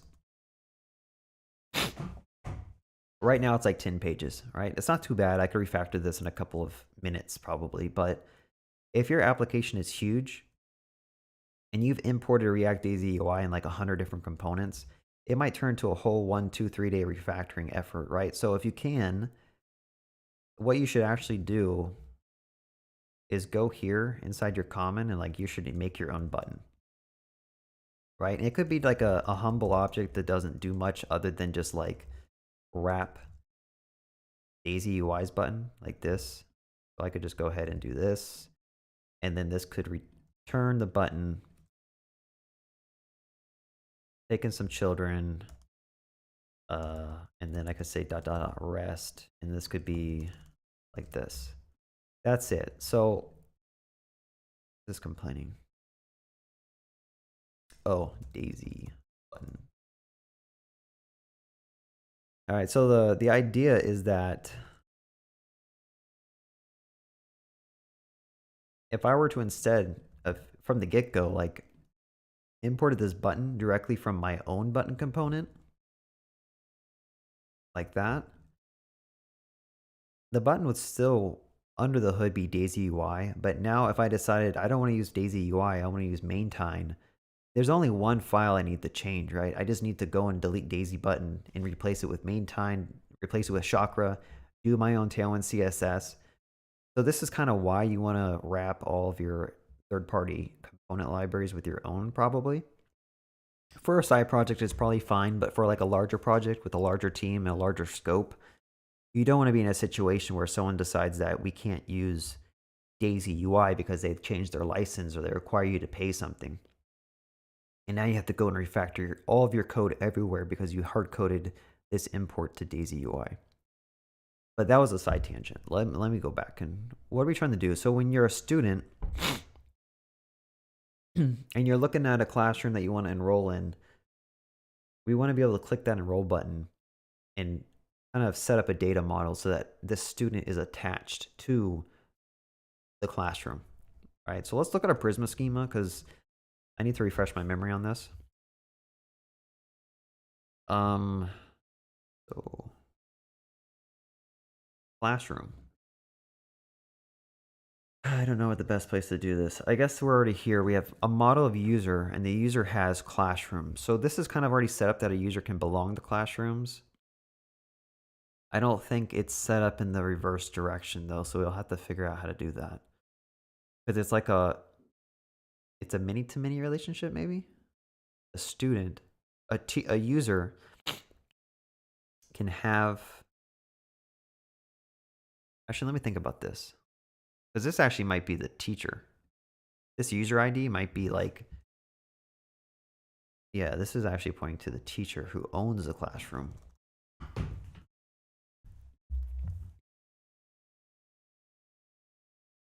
This whole thing needs to be refactored a little bit.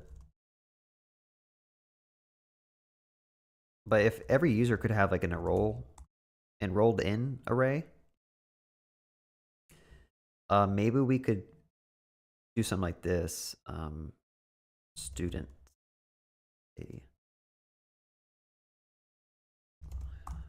I'd have to go read at the docs about this.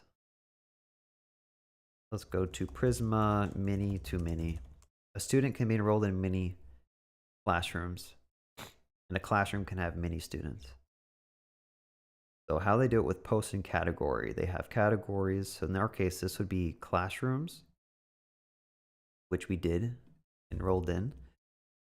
And then over here, we have the actual classroom, and this has students. And it's array of student. Around post.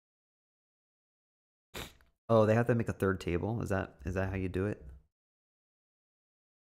A relation table is a Prisma scheme.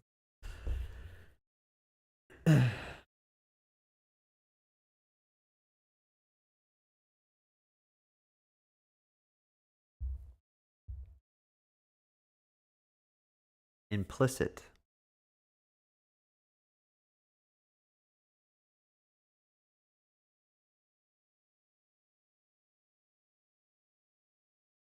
Yeah, I think I'd use like an implicit schema. Although let's figure out why this is complaining. Type student is neither a built-in type nor refers to another model custom type.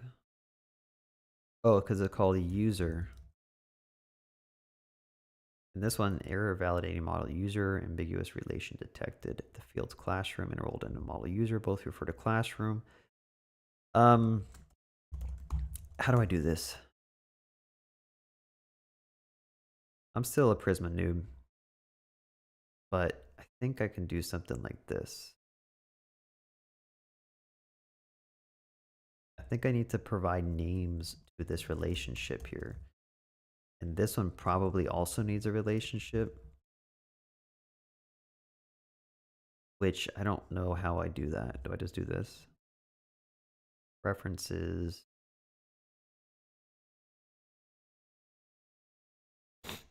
Is that right? I don't know if that's right. It seems like I bet you I'm gonna run into a bug, but there's no red errors in this page, so I'm guessing it's right. I guess I'm not sure why Prisma is not formatting this.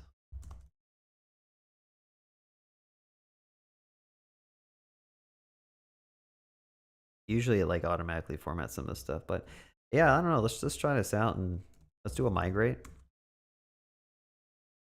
Setting up many to many between user and classroom. No errors, so hopefully cross our fingers this will work.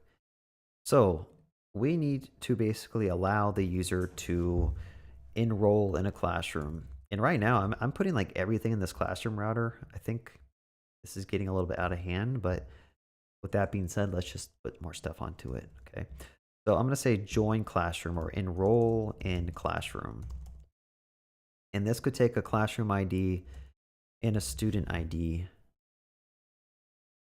Actually, no, I'll just take a classroom ID because the student ID should be part of the context, I believe here. So const student ID is equal to context.user. Oh, session.user.id. Okay, why is this not working?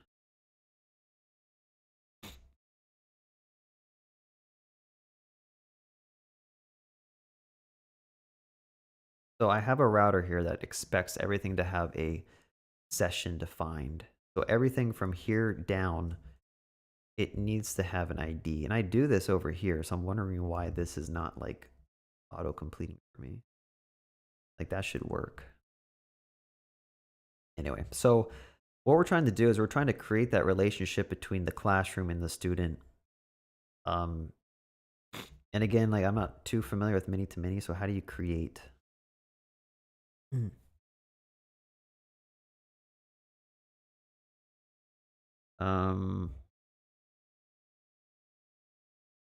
We'll figure it out. Probably won't be too hard.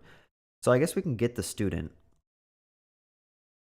Or I'm sorry, it's going to be called user. And we can update the user where the user ID, I'm going to go ahead and rename this a user ID. Where the user ID is this, because we know we're logged in and they have the right session. But then we also want to update the student, the user's classrooms. And this I don't know how to do. So let's let's see if we can figure this out. Let me check chat real quick. I don't know if anyone's paying attention to what I'm doing right now, but let's see.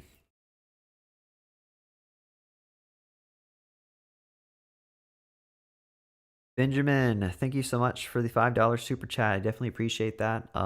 Yeah, no problem. I'm glad you guys like the content. I hope it's helped you understand a little bit better about coding and how to build your own programs. That's my main goal, is just teach you all. So I definitely appreciate the super chats. This is like the first stream I've gotten like more than $2 in a super chat, I think. So crazy. Let's see, where am I? I remember having passed. Okay, I answered that one already. Answer this one. Answer this one. What is your general opinions about the T3 stack, especially tRPC, after you've been using it for a while? So far, I like it. I think I'm able to rapidly prototype things much faster than if I was using REST. There's some things that I'm like still trying to debate about. Like Tailwind seems like a great way to build out your pages and your styles. But there's just something about Tailwind that's like lacking to me that other component libraries like Maintain and Chakra UI provide out of the box. Like I know you can find like free Tailwind components, but there's just something like that seems kind of hacky, just like taking their drop down component, taking their code and just copying and paste it directly into your code base. I don't know. I'm still trying to like figure out if this is even a good approach. Like taking all this code and copying it into your code base and then like wrapping it, it just seems like a lot of extra work when I could just find a component library that does all that.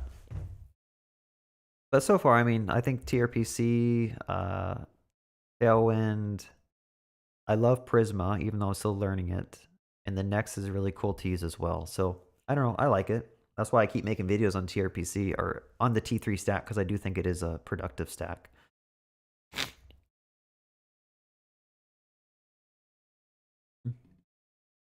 Yeah, I have to go check that out. How much years of experience do you have in JS or TSX? So I started using JavaScript on like side projects like back in 2011 and 12 and stuff. I never actually got to TypeScript with TSX until, let me try to think back. I don't know. I think it's when I started doing it on my YouTube channels when I started using TSX. Because I've always used JavaScript and I've always used JSX. And I didn't actually use React until I got in this recent work project, which I've been on for almost 4 years now. Before that, I was using Angular. So hopefully that kind of answers your question. Like maybe, yeah, TSX. I don't know if you want to rephrase that question, but let's see. What's your take on OOP solid? Do you find it useful in your everyday life? I don't really do that much object-oriented programming, honestly.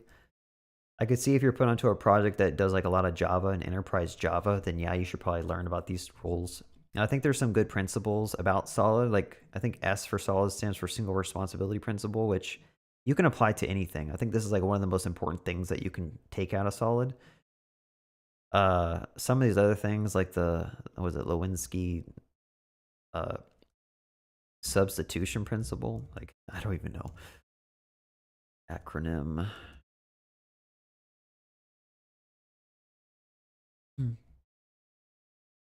Liskov substitution principle. Like, I don't know. It's good to know about these things, but I think the single responsibility principle is one of the most important to like know how to build code that is maintainable.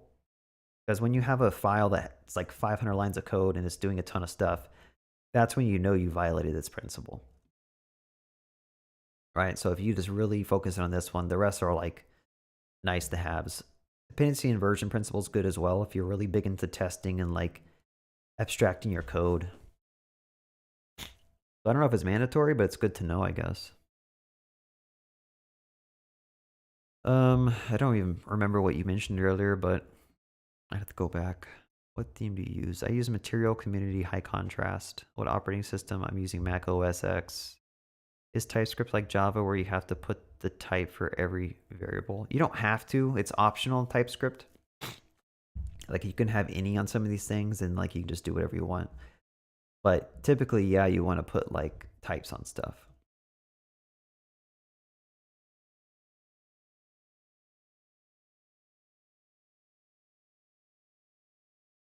Is it possible? Is it possible to create your own Google Maps from scratch using JavaScript? Yeah, I mean, anything's possible, right? I mean, that's how they do it on Google Maps. They probably use JavaScript to draw a map for you. What OS do I use? I use Mac OS X.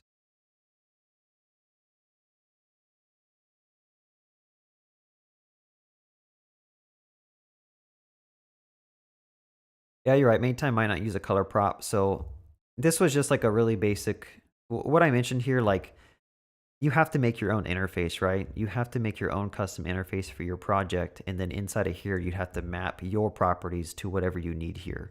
So at some point, yeah, you would have to define like, this would take in a color, or this would take in a variant. And then based on the variant, you'd have to pass that in here. But yeah, you make a good point. You still have to think about it before you can just abstract stuff away and like wrap libraries.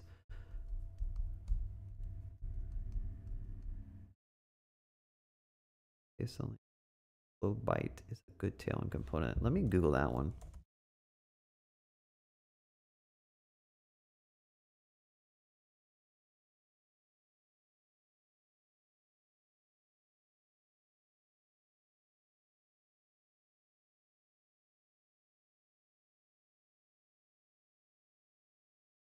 Uh, this thing a paid thing? Oh, it's a pro version thing.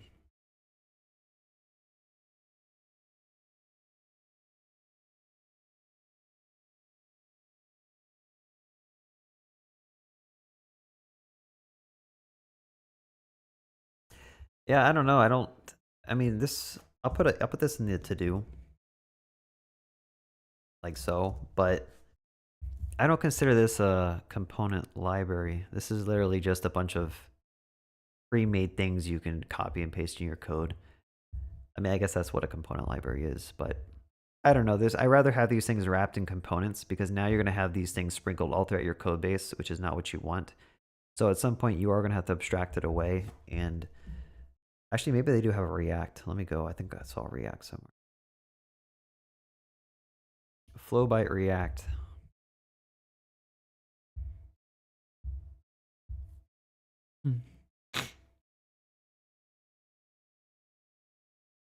Okay, yeah, this might work a little bit better. They have a bunch of pre-made components that you can use.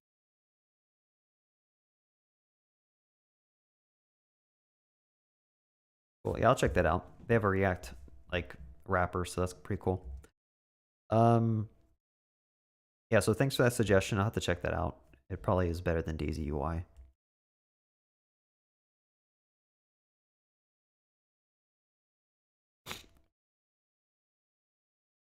Yeah, I mean, it's a trade-off, right? You have this ability to quickly copy and paste stuff into your code base, but at some point you have to dry up your code, right? You have to stop copying and pasting stuff all throughout your code base, and you have to decide, like, do you want to abstract this away into a reusable component, or do you want to have the same like styles pasted in 50 different components?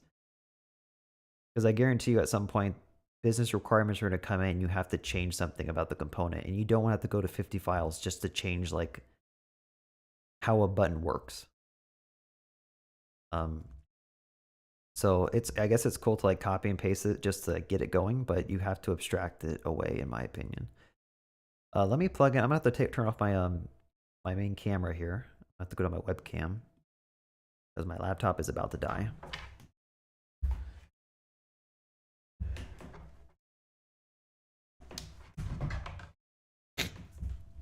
All right, you guys get another view of my face over here, different angle.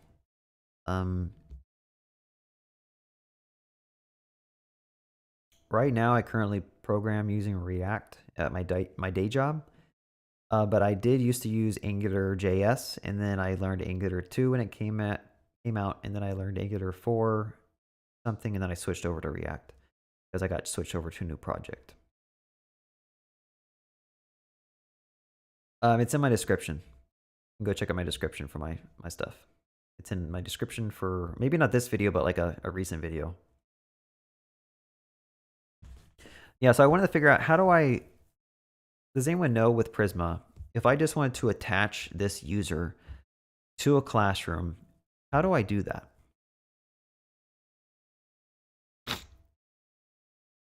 Because I don't think I've ever actually done that.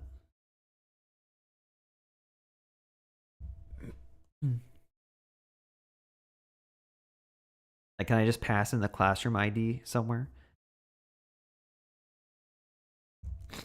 Prisma many to many, how to attach a user to a classroom or to another model. I guess this isn't even a many to many question. This is just in general. Like, there's a pre-existing classroom ID. I have a user who already exists. How do I attach them together? I feel like I should know this, but I don't for some reason.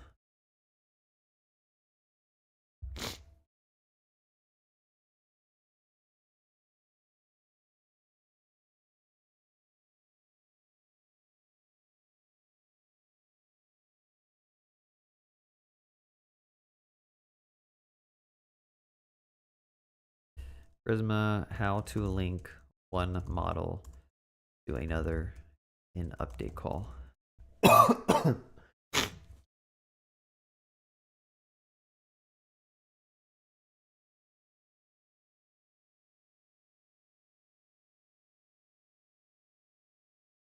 Need to connect within the Prisma schema. Now, so let me max programming. I have it set up with the relationships in the Prisma schema. I'm saying, like, if someone were to hit this enrollment classroom endpoint and pass a classroom ID, yeah, I think connect is the keyword I'm looking for. Classroom ID.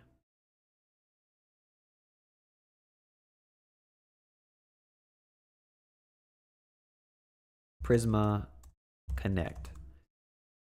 Okay, Prisma to here. Let's go to connect.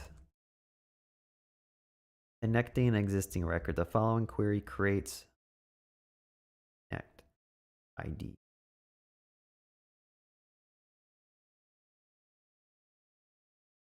Update. You can connect an existing record to a new existing one. Connects to existing post ID, an existing user ID. Connect or create a record. I think it's something like this. So I want to call update. I want to say where user ID, data. I want to say classrooms. I want to say connect. And I want to pass it. Oh, I want to pass it ID of input.classroom ID. Is that how you do it? If so, that's super easy. Let's just try this out. So if I go ahead and click on this button, actually that won't do anything. Let me go to enroll. And I'm going to bring in a const enroll mutation equals tRPC use mutation. And I'm going to go classrooms, enroll in classroom. And when I click on this, I'm going to say on click is handle enroll.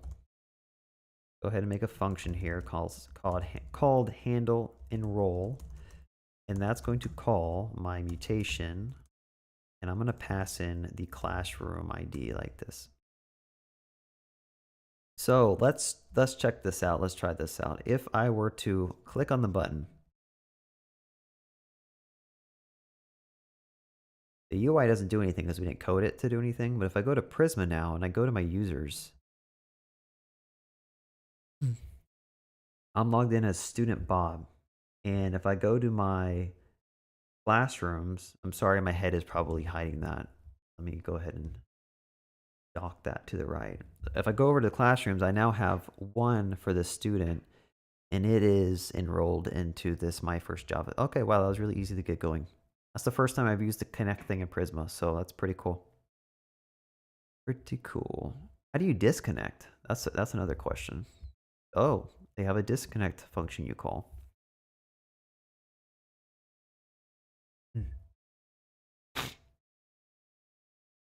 You just pass in an array of ID objects like that.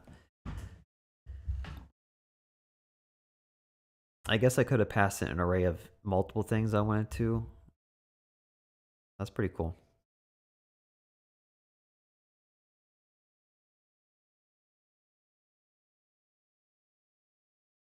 What do you use for database? On my work project, we use DynamoDB, but on this project, I'm using SQLite. But you could use Postgres, MySQL, doesn't really matter.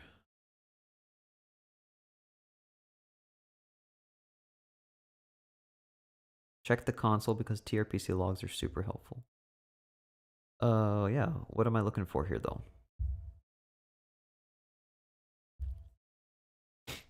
Got a bunch of errors.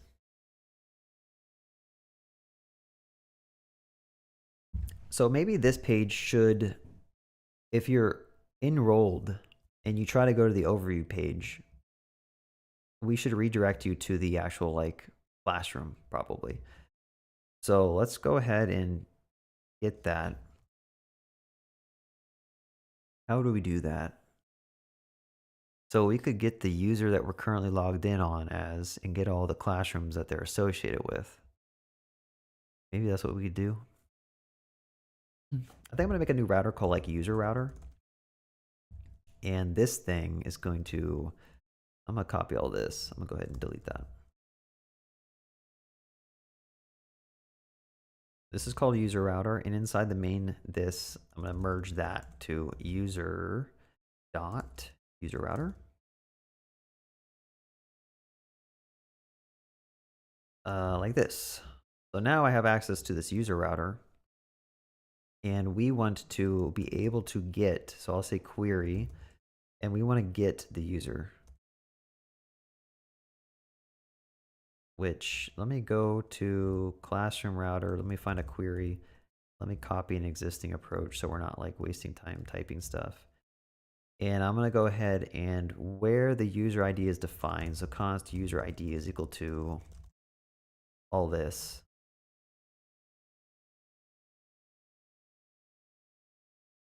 We want to get the user back.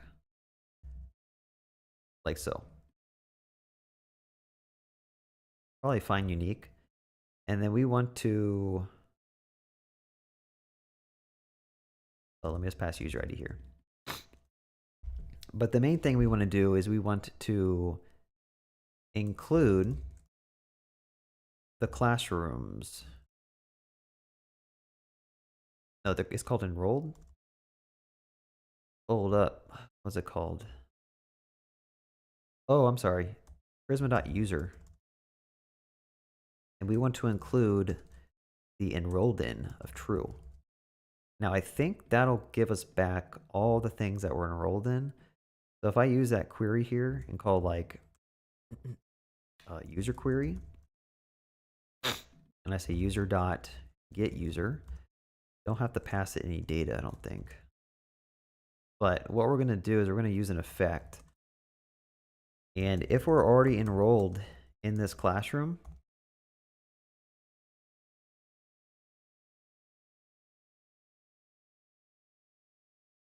let me just return if we're not. So if user query dot data is not defined, I'm going to return.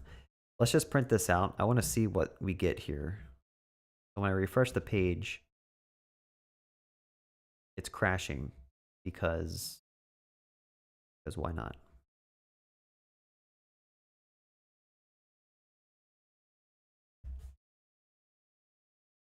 I don't know if it's because I added like a new router.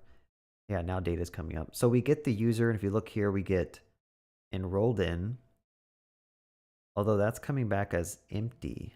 But I thought if you looked at the Prisma schema,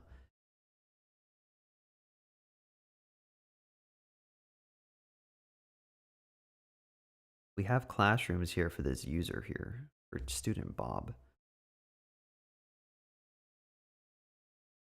So why would this be coming back as empty? Okay. Maybe I'm not doing the right thing here. Maybe it needs to be.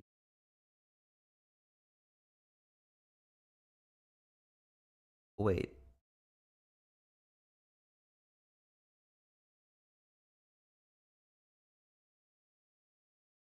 Oh, let me refresh. I don't think I've restarted my Prisma Studio since I've updated. Enrolled in. I think I'm updating the wrong thing.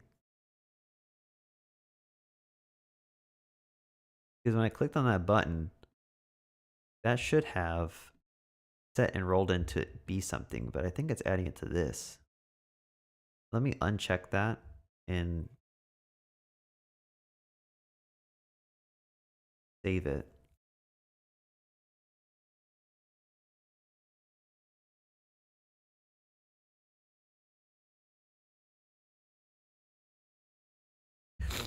Okay, I don't know what's going on there.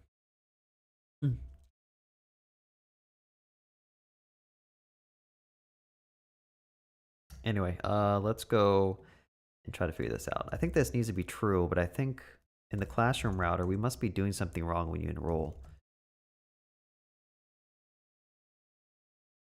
Take the user, update. Oh, that's what we're doing wrong. I was calling the wrong thing. I've been calling enrolled in. Let's try refreshing and doing this again. I click enroll, go back to Prisma, refresh. There we go. We get an enrolled. Now, if I go here, we get an array of one thing. So what I was trying to do to begin with was like if user query dot data dot enrolled in includes, actually no, I'll just do find. I'll do find and then I'll say classroom. If classroom of ID is equal to the current classroom ID that we're here, then we need to like redirect. So I'll just go ahead and pull in like router is equal to use router. Like so. And we're going to go ahead and call that router.push. And we'll go back to classrooms and then classroom ID. Like that. All right, is this too much? Let me just go ahead and just negate this. So if we don't have that, I'm going to return and then I'm going to push.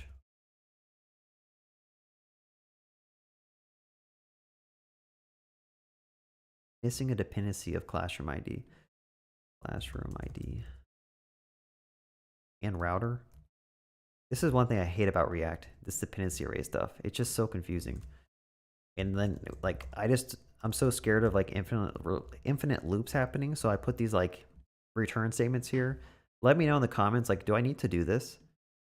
Because this effect could potentially fire off 1, 2, 3 times or more, depending on when these things get set in React's like rendering cycle. Like when this page first loads, router could potentially be null, and then classroom ID could potentially be null. This could be null. And then next we'll set the router, which would fire this off. And then like this will be set. So like this could be fired a bunch of different times potentially, which I need to actually learn more about use effect. But I've run into so many infinite loops because you added the wrong thing here. It just makes it really confusing. But anyway, let's go back. So now if I were to go to find classroom and I'm missing a key somewhere. Let me fix that real quick. Where's my map? Okay. Can you put keys on fragments? I don't think you can. I'll just do this, because who cares? All right, so now if I try to go to the view classroom here, it's going to quickly redirect me to my actual enrolled view. Although I should not be able to see an edit button, so I need to set up some type of role-based conditional logic to not show the edit button or these edit buttons unless I am the teacher who owns this classroom. But yeah, how long have I been streaming for at this point? 2 hours and 30 minutes.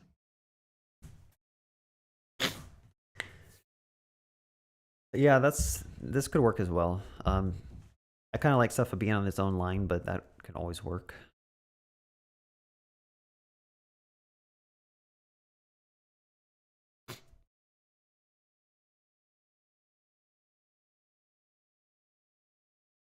Since the entire, wait, let me scroll up here.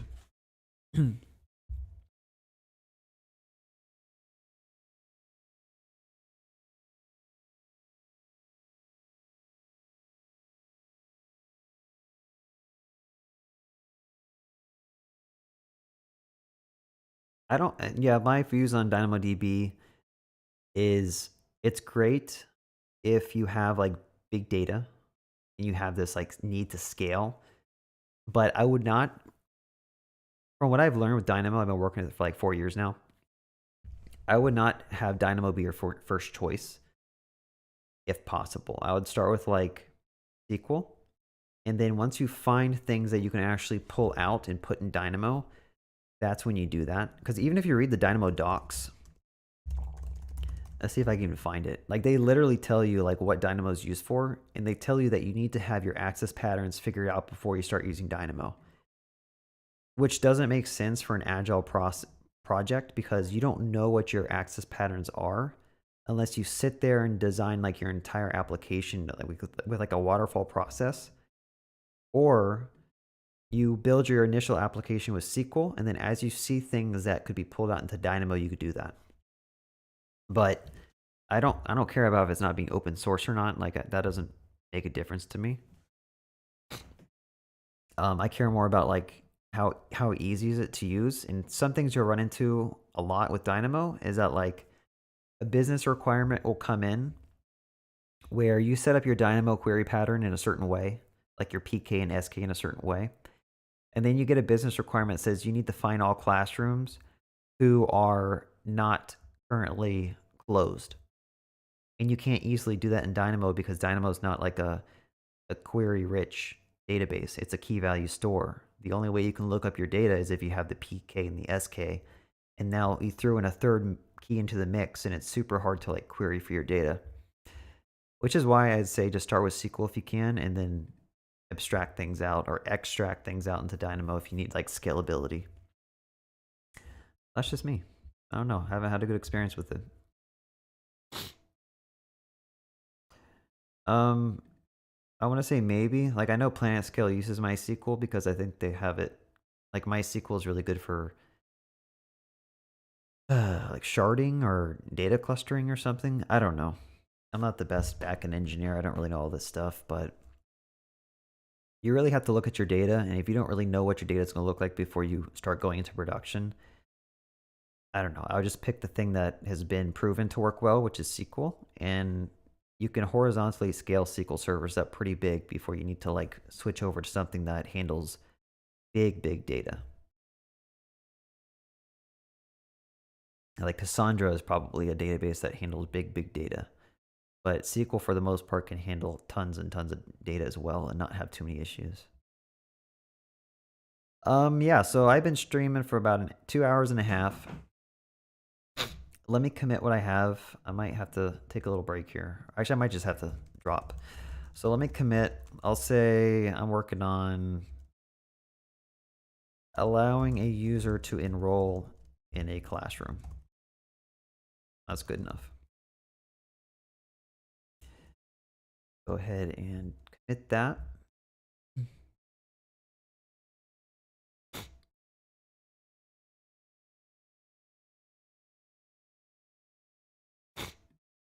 Oh, by the way, I think Max Programming also has a YouTube channel, so go check him out. Let me see if he's published anything recently.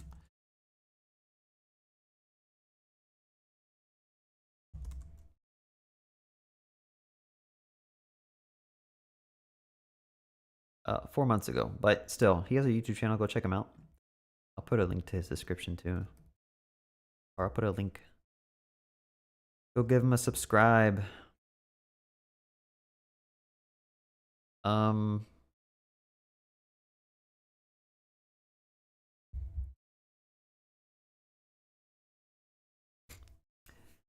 yeah. Any last questions or comments? I'm about to drop. So if you guys enjoy the stream, give me a thumbs up and leave comments so it helps my channel get promoted. And then if you want access to what we're working on here, this is all found in this GitHub repo. You're welcome to fork it and contribute how you want. Oh, I got 2 PRs I need to look through. But he has some conflicts, so I wish I saw those before I started the stream. I forgot about those.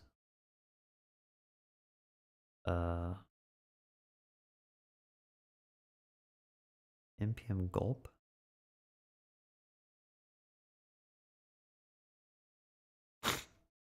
I'm not sure what this PR is for. I don't know why we'd even need gulp and what he's trying to do here. How to become a charismatic speaker when teaching coding practices on YouTube. Try hard to must something in order to work more sometime. Okay. I don't know what that means. I'm gonna close this pull request. Sorry. Like, I don't think we actually need gulp. In fact, I don't know. I haven't even. I don't think people use gulp anymore, so I don't know what that PR is for. But this other one I need to actually look through because I think he used the Next.js layer component stuff you can use, and he refactored some code.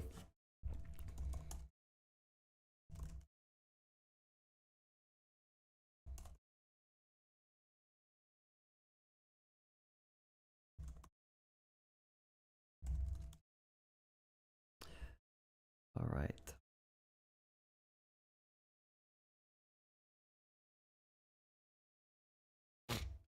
It is 1 o'clock, 1:06. I use OBS. OBS is probably the best. Um, you can do whatever you want with OBS. It's pretty good.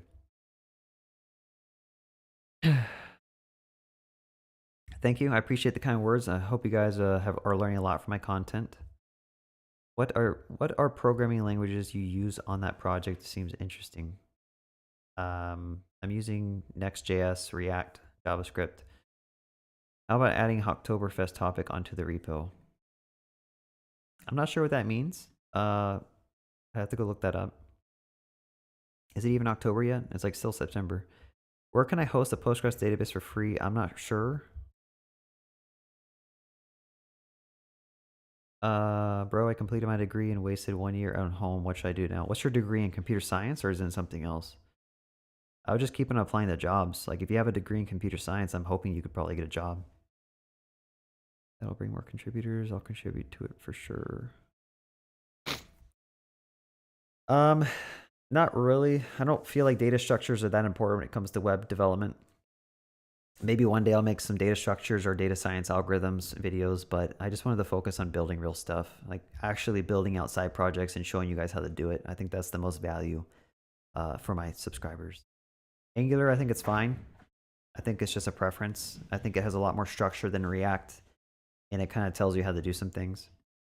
Anyway, I got to drop y'all. So I hope you guys enjoyed watching. Again, be sure to click the like button before I drop because it helps my channel grow. And I have a Discord channel if you want to join where you can ask me questions or you can ask other people in the community questions if you're stuck with programming or need help. Feel free to join and yeah, we'll help you out. All right, let me highlight this. This is the last thing I'm going to answer. Let's see. Hi from France. Is an individual capable of creating such an app, getting it up and running? How long do you think it takes to finish it? I mean, it takes, in my opinion, months to finish stuff, which is better, becoming full stack or just focusing on backend. I would say full stack is going to be more valuable if you're going to be hired as a junior or something. Yeah, I have a job. I work full time. This is just my own little like side project stuff. Anyway, peace out. Have a good day and